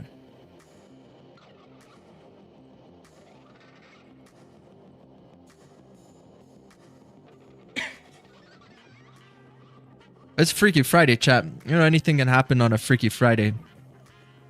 Anything can happen. But what we tend to see is really big moves towards the end of the week. You know, as the weekly candlesticks coming to a close. What did we hit this week? We already hit 43. We're just short of 4,400. Oh, short of 4,400. So what is this Freaky Friday going to have in store for us? Is it going to be a big move up or a big move down?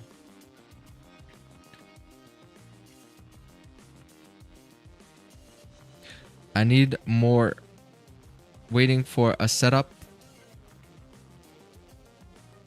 Oh yeah, you gotta remember, drink some water, chat. Don't trade like a raisin.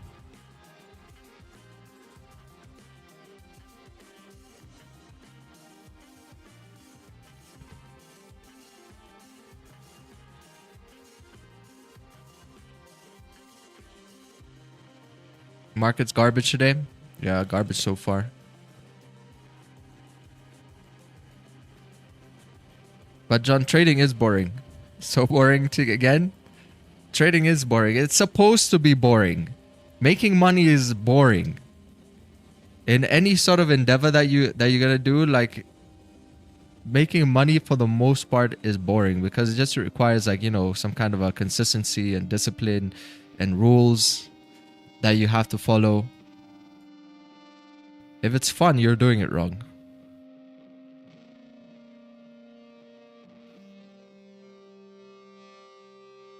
Well, I don't want to say you're completely doing it wrong, but for trading, if you're still finding trading fun, then it means there's something wrong with you. You know, there's something wrong with you. Maybe that's a good thing. Maybe it's a bad thing. I don't know. Something wrong with you. Because I don't find it fun. I actually find taking a trade like a lot of admin. There's a lot of admin behind actually executing a position. And that's the problem with it. Because, you know, whenever you're on a winning streak, you always feel like you want to gamble a little bit. You know, you always feel like you want to get a lucky win. You want to get a lucky win. You kind of want to, you know, play with fate a little bit more. That's usually what happens psychologically when you're on a win, right? Like, I can't even give you examples of just day-to-day stuff. Like, you see the last sort of gameplay that we had over here. I was on a crazy win streak, correct? I was literally melting everybody. Melting everybody. See, look at this. And then it gets to a point where it's like, at this point, I honestly just wanted to die. Because like this was like already enough for me. You know, so I just run up to this guy, I shot this guy. And obviously you wouldn't play like this if you were serious, right? You wouldn't shoot the guy and then just go and try and teabag him, right? Because that results in a death. Because now you're not following your rules anymore. The real play here is if you want to keep going and stay disciplined, shoot that guy. I still had some more armor back over here. I could put up another shield. The shield that broke. This is the shield that broke. I could still go back, put the shield that broke. Get some more ammo, resupply myself like I did right here. And keep doing the same thing over and over again until my time actually comes. But just the same thing as in trading, you kind of feel like gambling after some time. You know, after you've been having like a win streak or something like that, you sometimes want to get that lucky feel. Because it feels good to be lucky. It doesn't feel good as much to be disciplined. It feels good to be disciplined, but it doesn't feel as good as if you got lucky on a trade. So that's why I mean, like, being disciplined, it's, you know, it's supposed to be boring. You know, it works when it's boring. You know, it's working when it's boring.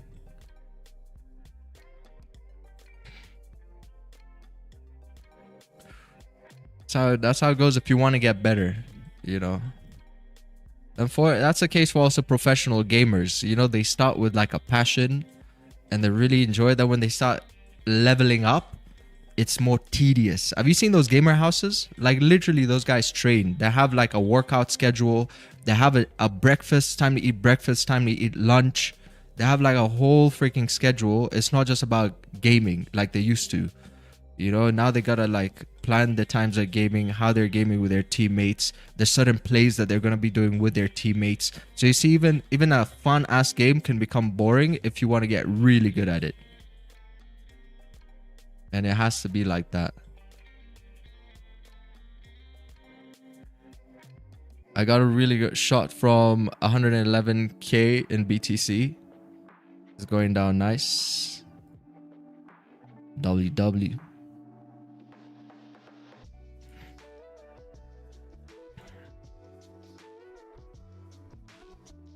I think earned money is always enjoyable, not boring. To some extent. I used to get excited about my withdrawals, but nowadays I don't as much. In the beginning, man, I used to get super excited. I'd get like a withdrawal and something. It used to feel good. It used to excite me so much. Literally so much excitement, and it just felt good, you know, when you get that ping on your phone, you see it's gone through. But after some time, you still kind of get, no, really, actually, I don't get it as much anymore, to be honest. It's like the same thing. If you see, for example, let me show you like even this. So this is a guy that I watch, right? This guy kind of reminds me of Keanu Reeves. He kind of looks and speaks like Keanu Reeves. So his name is Penguins. Look at his videos, right? He gets on his videos 300,000, 800,000. These are just regular videos. 3.2 million, 1.7 million, 3.8 million, 2.9 million views. He's literally just sits here. He just sits here and speaks like this. He just speaks here and sits like this, right? Dude has a massive following. He does nothing special. He just sits and speaks, right? Recently, he removed his donations. So he stopped all his donations from Twitch, YouTube, wherever platforms that he streams, because he said he doesn't want the money anymore. He says the people should keep their money. He doesn't want the money anymore. And that's the thing. It's like the money stops exciting you at some point, at some level. It's not even about the money anymore. You know, it's like you're doing this just for the love of the game, right? And if you can't get to the point of just doing something for the love of the game, you won't be able to get to these levels of the people you look up to. And you're like, wow, I wish I had 2 million. I wish I had 3 million views per video of me just sitting here and talking. You know, but you can't get to that level without the love of the game. As I said, the money thing, it quickly fades.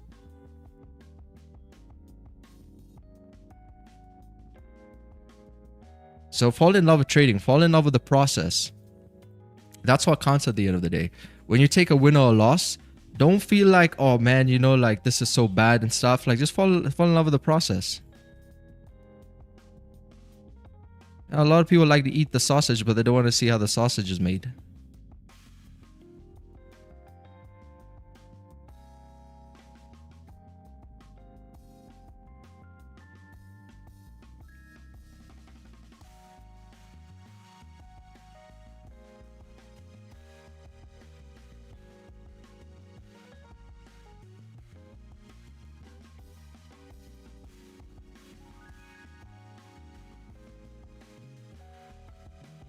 It would be nice if we create like another support over there shortly before we break out. Ready for the rocket? Aye, aye, Captain.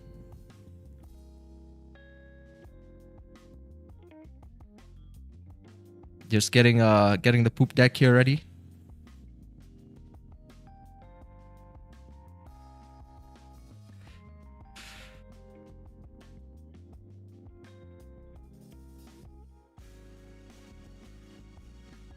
The what? The poop deck. It's called poop deck. Why do they call it a poop deck? Where the shit happens. Where the captain does his thing.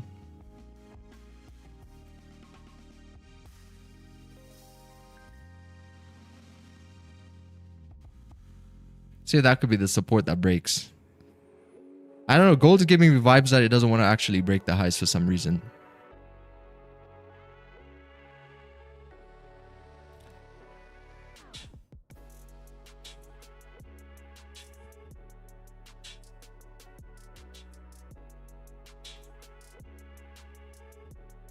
Are we getting ready for an entry? Just use the EYES indicator, then it's gonna show you what's going on here.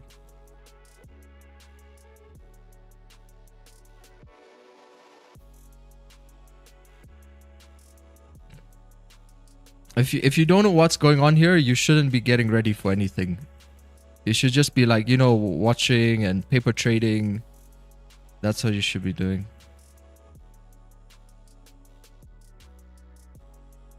I always say, if you never know why an entry has been taken, never take the entry. If you don't understand the concept behind how the entry has been taken.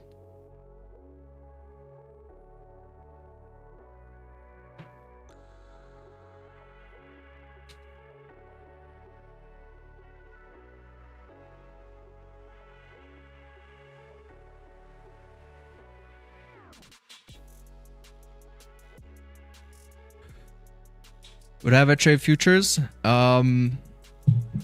If I had to, yes.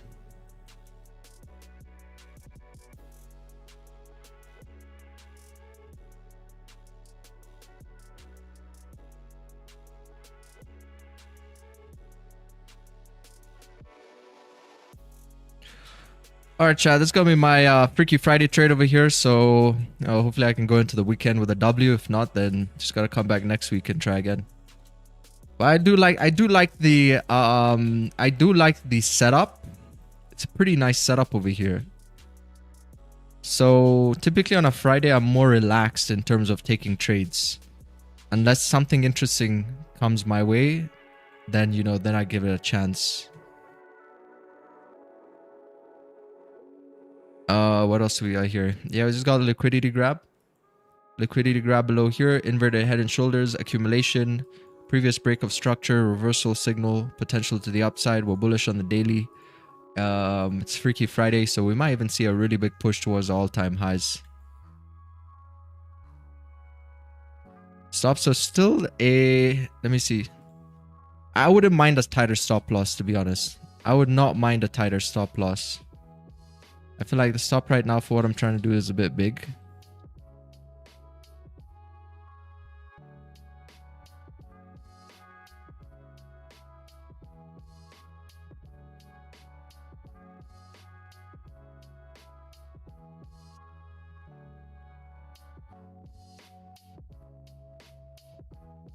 Yeah, well, we're gonna need a tighter stop.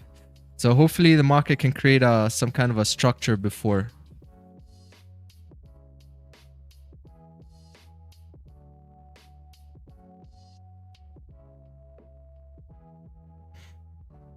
There's no spread, just commissions. My spread's pretty good on a dollar. I only have like 1 pip spread on gold. Man, could it actually break? Could we just get back-to-back bullish candles until like 43.51? But just about to get a new 5-minute candle closure here. It's got a small little kiss of death on there too. As you can see on that 5-minute, small little kiss of death. Ada Samay right underneath the candle. A little bit of a reversal play from this zone over here. This is the zone I was speaking about. See how price broke below it, liquidity grab, filled up that wick. Didn't continue to push down. So what's the probability that if we start a break above here, that price come back into this range, maybe to retest some of these sellers from this area over here? Because if we haven't continued to move down, why would gold move up? If you think it's moving up to do a liquidity grab, then you're just speculating, because the daily is bullish, gold is creating all-time highs. That's just speculation on your part. You're probably using some kind of a counter trend measure, which is an order block or something. You want to get Fibonacci retracement, but you're going against the grain. You're going against where the market is heading.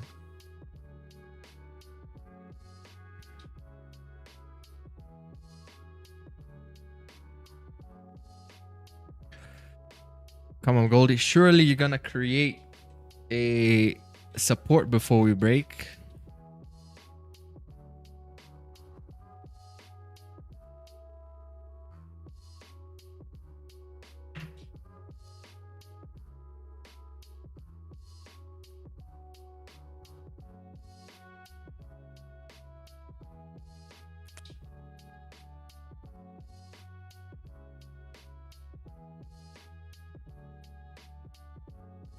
Looks good, but very high risk setup. Yeah, you got to manage your lot sizing here. You got to reduce your lot sizes. But that's every trade, right? Like every trade is kind of different. The lot size is always changing.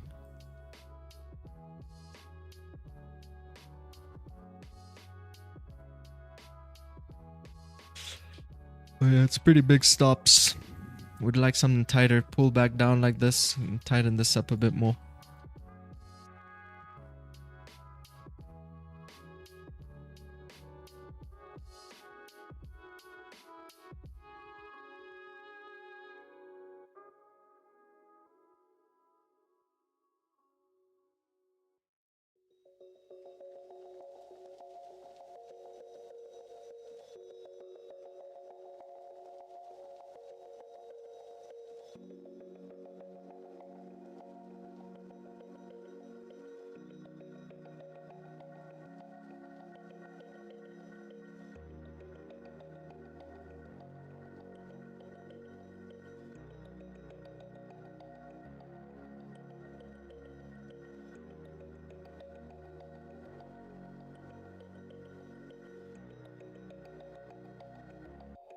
I had no target here, just trailed it. I'm pretty satisfied with this. 400 pepperoni pizza. Dubs.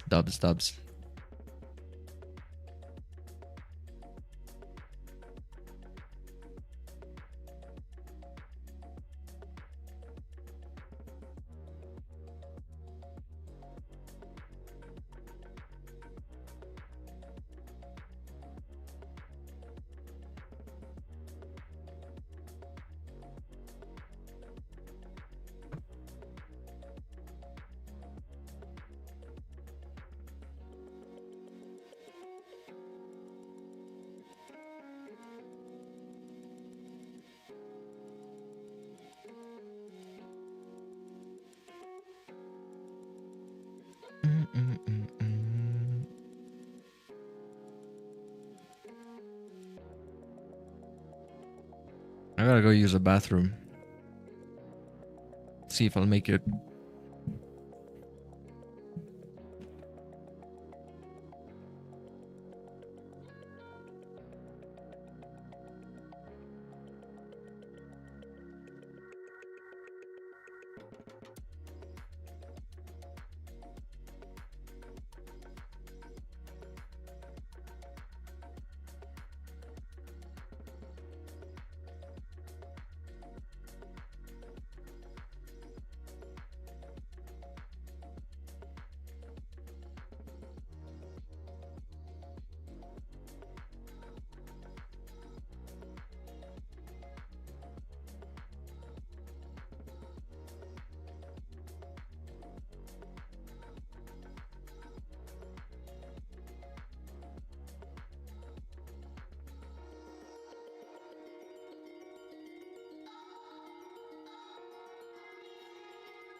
All right, what do we have here? Still moving up.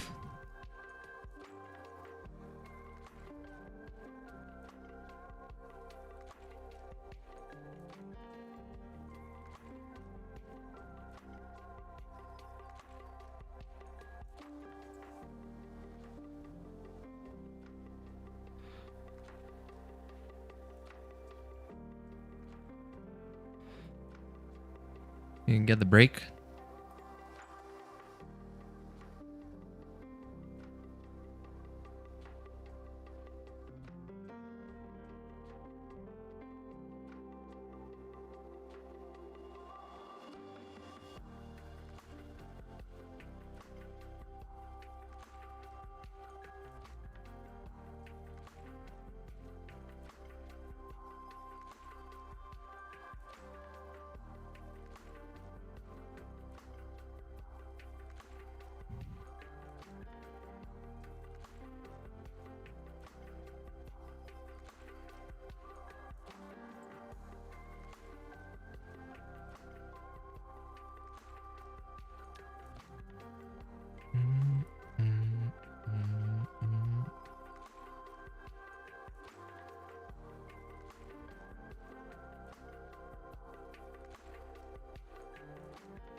It's currently at a point 8, guys.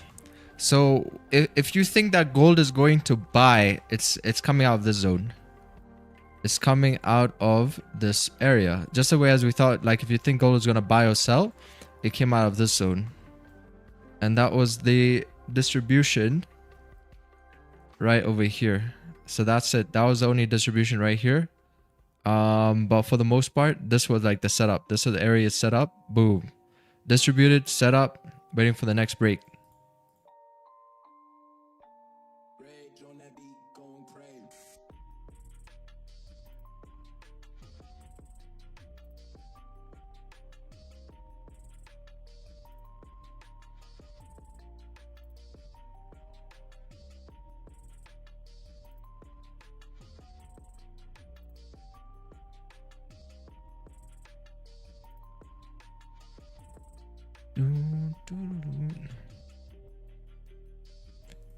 Yeah, but this is gonna be up to the market. Want to break or what it's gonna do here? It's gonna consolidate again. Got John Wick price action. Sellers at the highs coming in again. Buyers at the lows.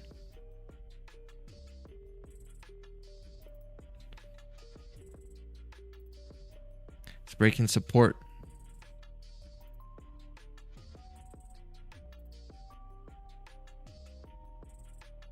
We'll see little clues that it leaves behind if it actually triggers. If it breaks that support and rips up, could just be taking out those previous 5-minute lows.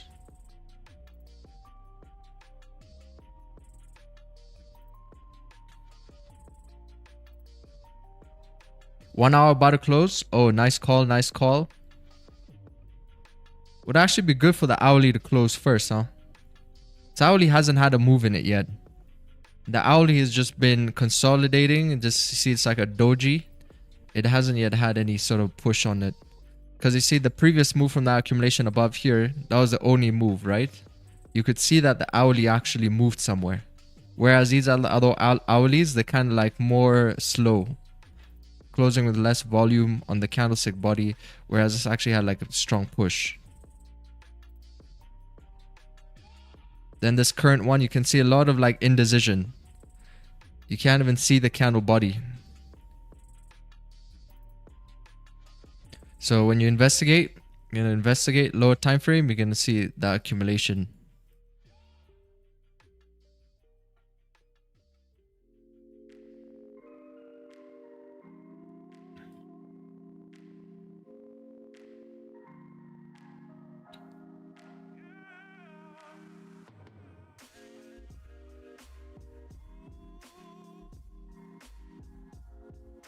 New 4 hour as well, true.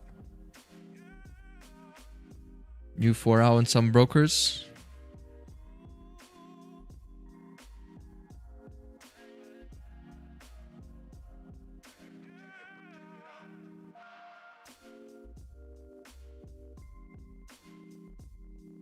And back into the gulag.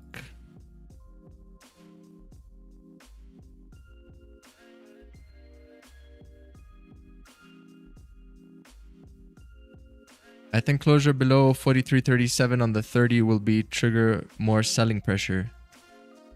43.37.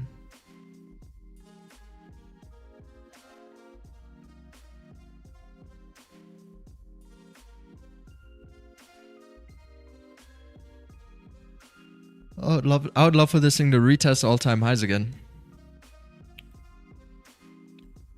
So it'll continue up like this.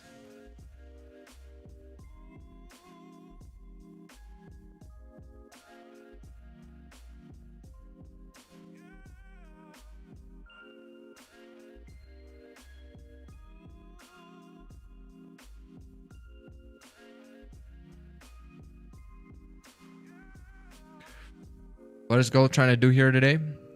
Just accumulate a lot. That's like kind of also suspicious when it does something like this. But there's going to be a big move coming out of this zone. That's for sure. It's going to be really down to timing. To time the breakout. Either breaks out soon or it breaks out later. But eventually it's going to break out. And it looks much better for the buys, the breakout, than it does for the sells.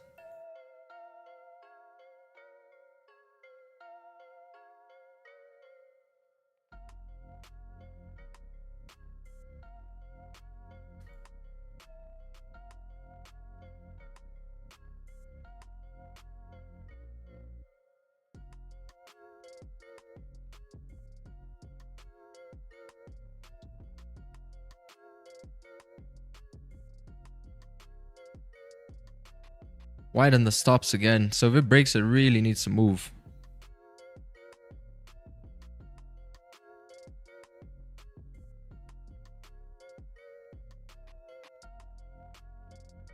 Yeah, new hourly open too. Maybe that new hourly can facilitate some extra additional volume.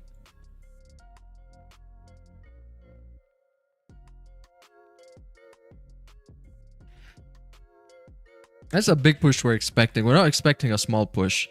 Taking a big push, something similar like this. See how massive that previous range was? Then price shot below like so many pips. It did like about 300 and something pips. We're expecting a big push. Because it hasn't moved anywhere. For this whole time slot, gold hasn't done anything. So we haven't had any sort of distribution yet.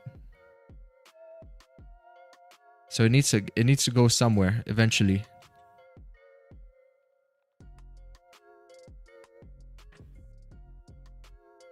Hopefully, like, we get the first hourly open, which I think we would get the most likely the hourly open.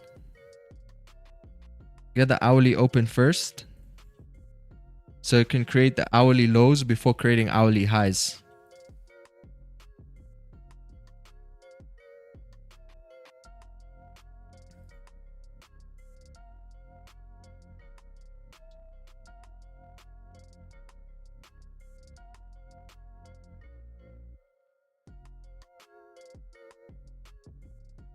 Crazy thing is entry could be coming in sooner. If this candlestick here closes bearish.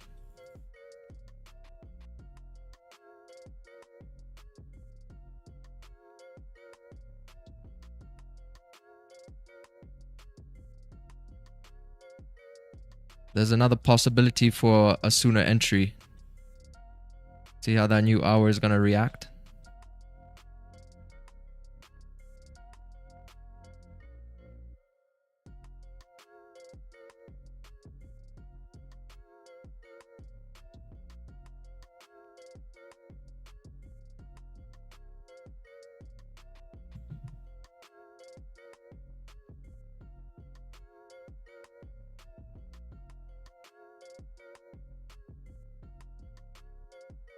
The hourly lows being formed.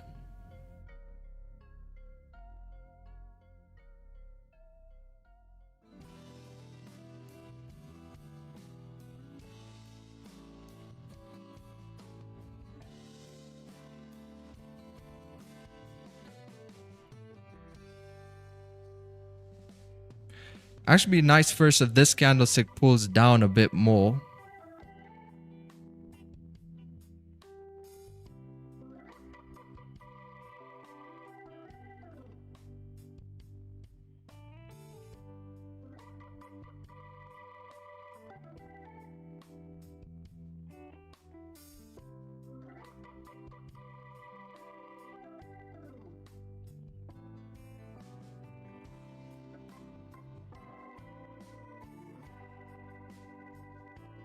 That's a bottom wick that's currently being formed right now. Because the thing is, I think with that new hourly open over here, it's creating those lows and then a rebreak of the previous hourly highs. Now this candle still doesn't have a top wick. See, no top wick. Rebreak of the previous hourly highs. You got clean range over here for price to continue moving up bullish. So that's how it's creating its lows. That's a big bottom wick.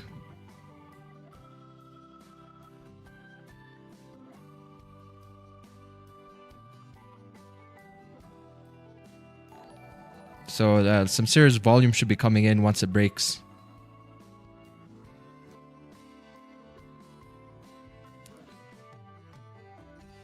I mean, once it reflips, get that hourly reflip.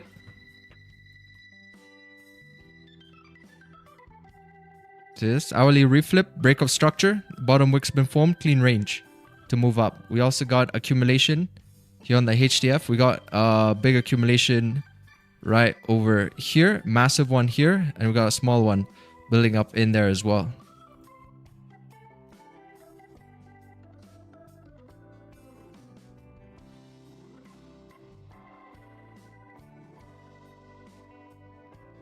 You guys can rate the setup now. Rate it from 1 to 10. Let me hear your thoughts in the chat.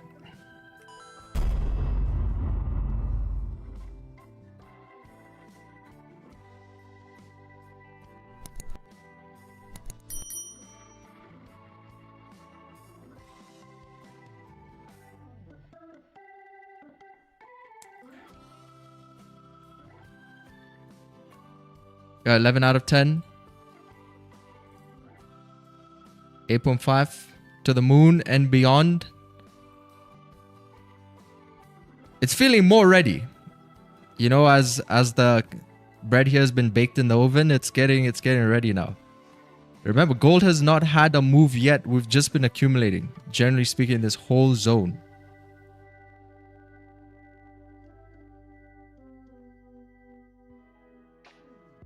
As I said, I usually don't take trade on a Friday. Only if something kind of stands out a bit. There's something interesting. And the way it's like setting up here. The timing looks great.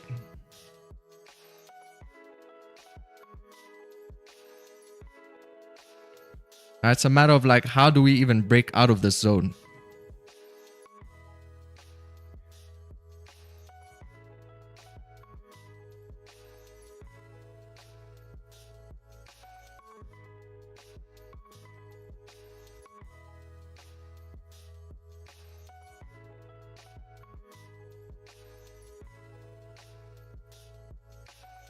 Why so many sellers?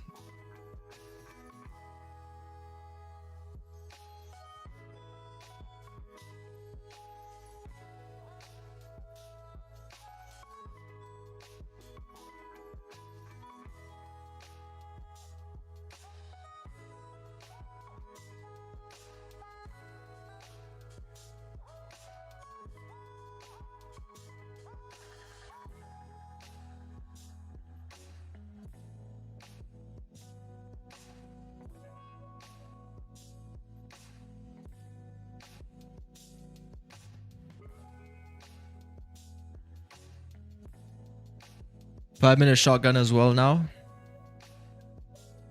Oh yeah, 5-minute shotgun, but it came back into the range. True. Just got a new 5-minute open.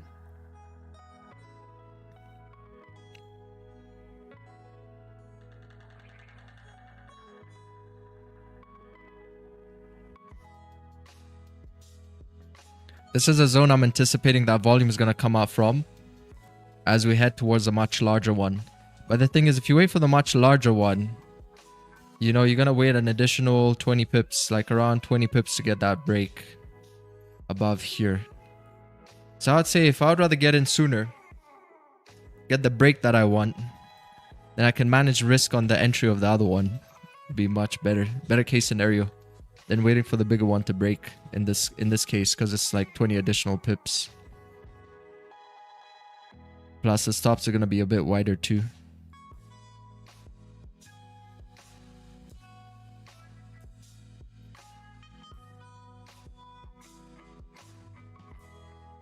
It's forming another small inverter here. It could be. Once we get a bullish candle closure, that will be the fake out below here. So it's a small little consolidation break of structure, and then it also accumulated here slightly before giving that reversal play. You see how fractal the market is? Because if you zoom into this, this could be like a much larger time frame play. How the larger time frames correct ranges.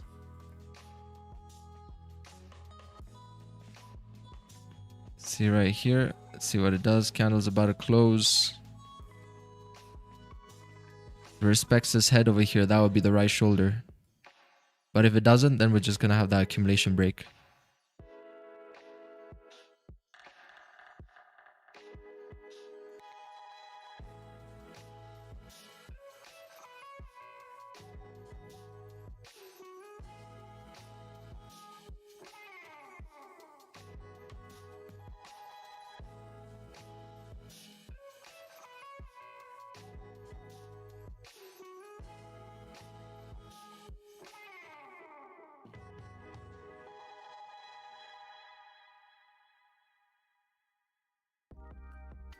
It's possibly just getting the last round of sellers before we move up. XY reasons.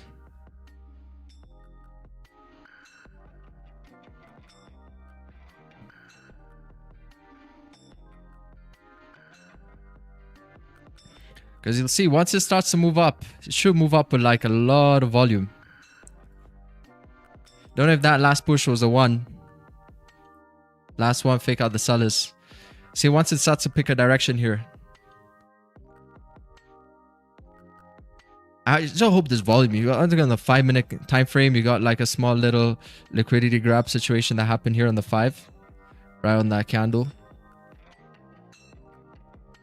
You got a nice little SMA confluence holding up the candlestick.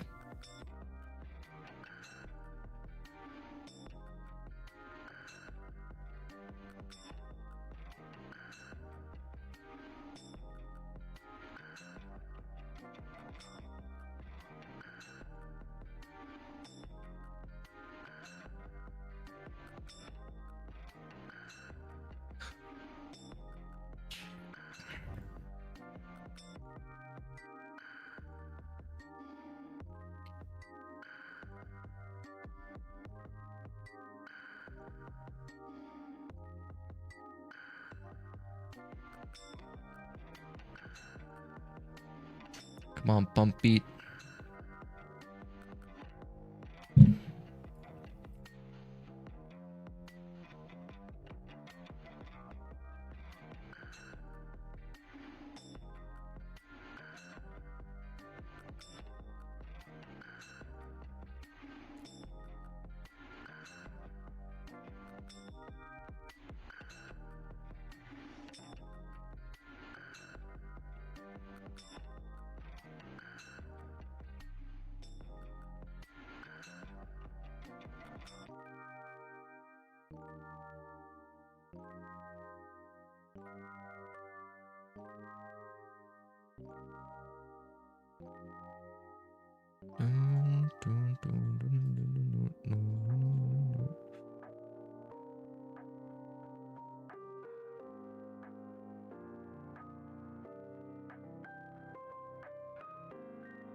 Spartans!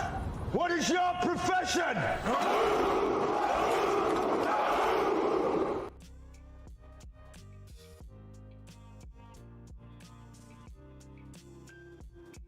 Where are the buyers at?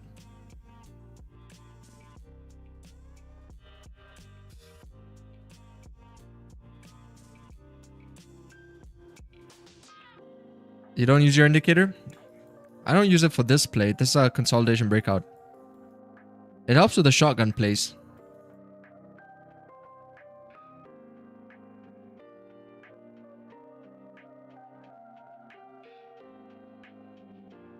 Waiting for sellers to pay us.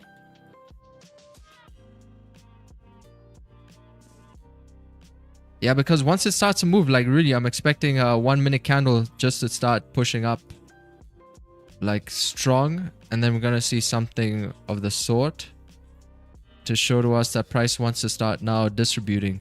That's also going to be like part and parcel of this larger time frame inverted head and shoulders over here to get that continuation upwards. There you can see bet on the 5 minute. A little struggling on the right shoulder though. Not getting the distribution. Need a break of that neckline area over there.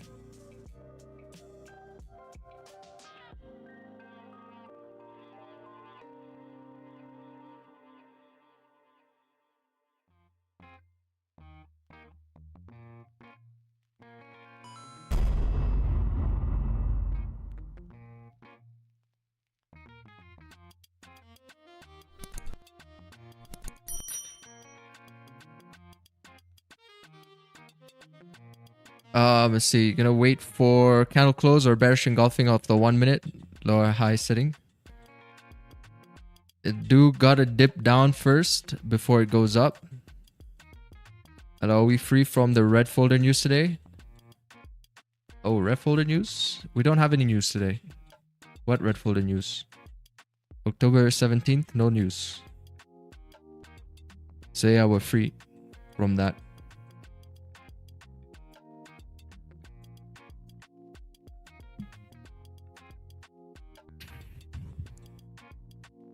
Does this impatient traders get stuck in the gulag, creating liquidity and provide payoff for patient traders? Yes. Because it's still 50-50 where price can head to next. It could might as well just come down too. It could just like end up breaking these lows and then we gotta see like a huge sell-off.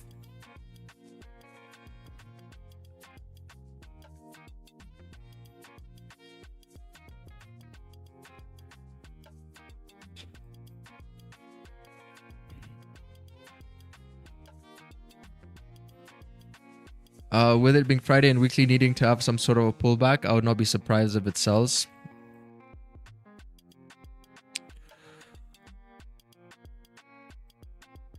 Yeah, weekly is pretty strong. It's the strongest week we've had in Man, this is since ages. We haven't had a week this strong in ages. It's yeah, it's pretty strong candle here. This has been an amazing week for gold.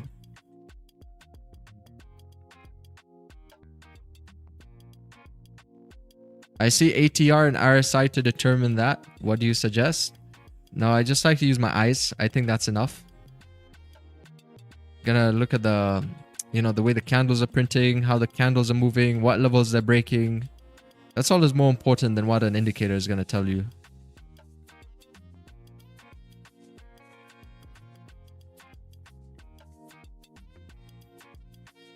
Because see, right now it's like doing nothing, right? It's doing nothing, for example. Let's say within this range, it's doing nothing. But the moment it starts to move and break, let's say this wick or that wick, you'll see some change in variable. You'll see something change, and maybe that's going to be like a strong fake out or a strong continuation. But that's because it's reacting off like a key level that's based off structure.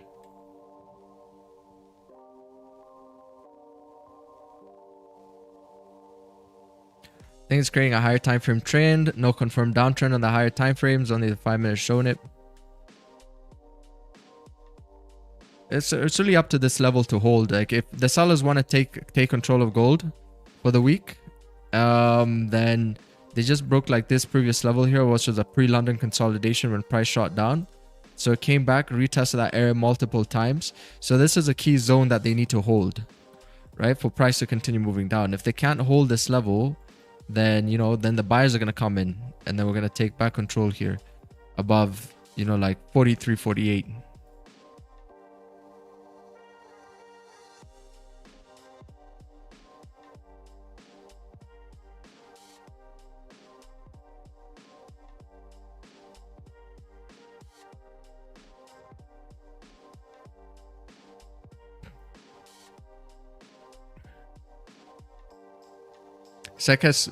Second longest run in history. Second longest gold run in history, beat only by an 11-week bull run way back in 1990s. Yeah, would you look at that, eh?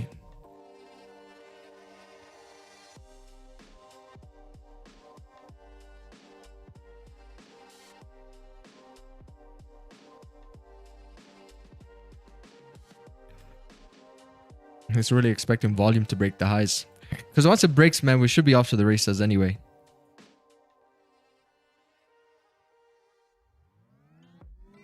President Bush and Colin Powell are sitting in a bar. A guy walks in and asks the barman, "Isn't that Bush and Powell sitting over there?" The barman says, "Yep, that's them." So the guy walks over and says, "Wow, this is a real owner. What are you guys doing in here?" Yeah, I gotta wait for the rest of the story now.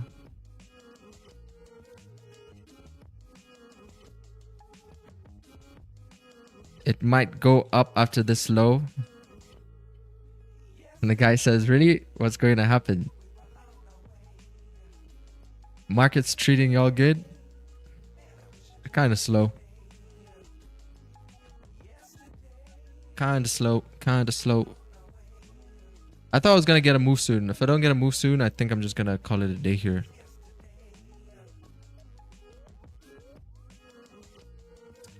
Yeah, it's breaking the lows. All right, guys. I'm going to call it a day here. Thought we could get this break above the highs.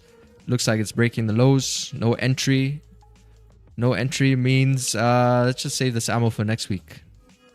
But it's still a pretty good zone. Nonetheless, if you're still going to be on the charts, if price breaks above these highs, it should be good. Right now, it's trying to do a sell-off distribution instead of the buys. So it's doing the opposite of what I wanted. So yeah, I think I'm just going to call it a week over here. And I'll see y'all in the exclusive on Sunday for the simulation. Let's get prepared for the new week. And hope you all enjoy your weekend. Appreciate everybody tuning in. And that's it. See ya. My boy, take it down, what it is.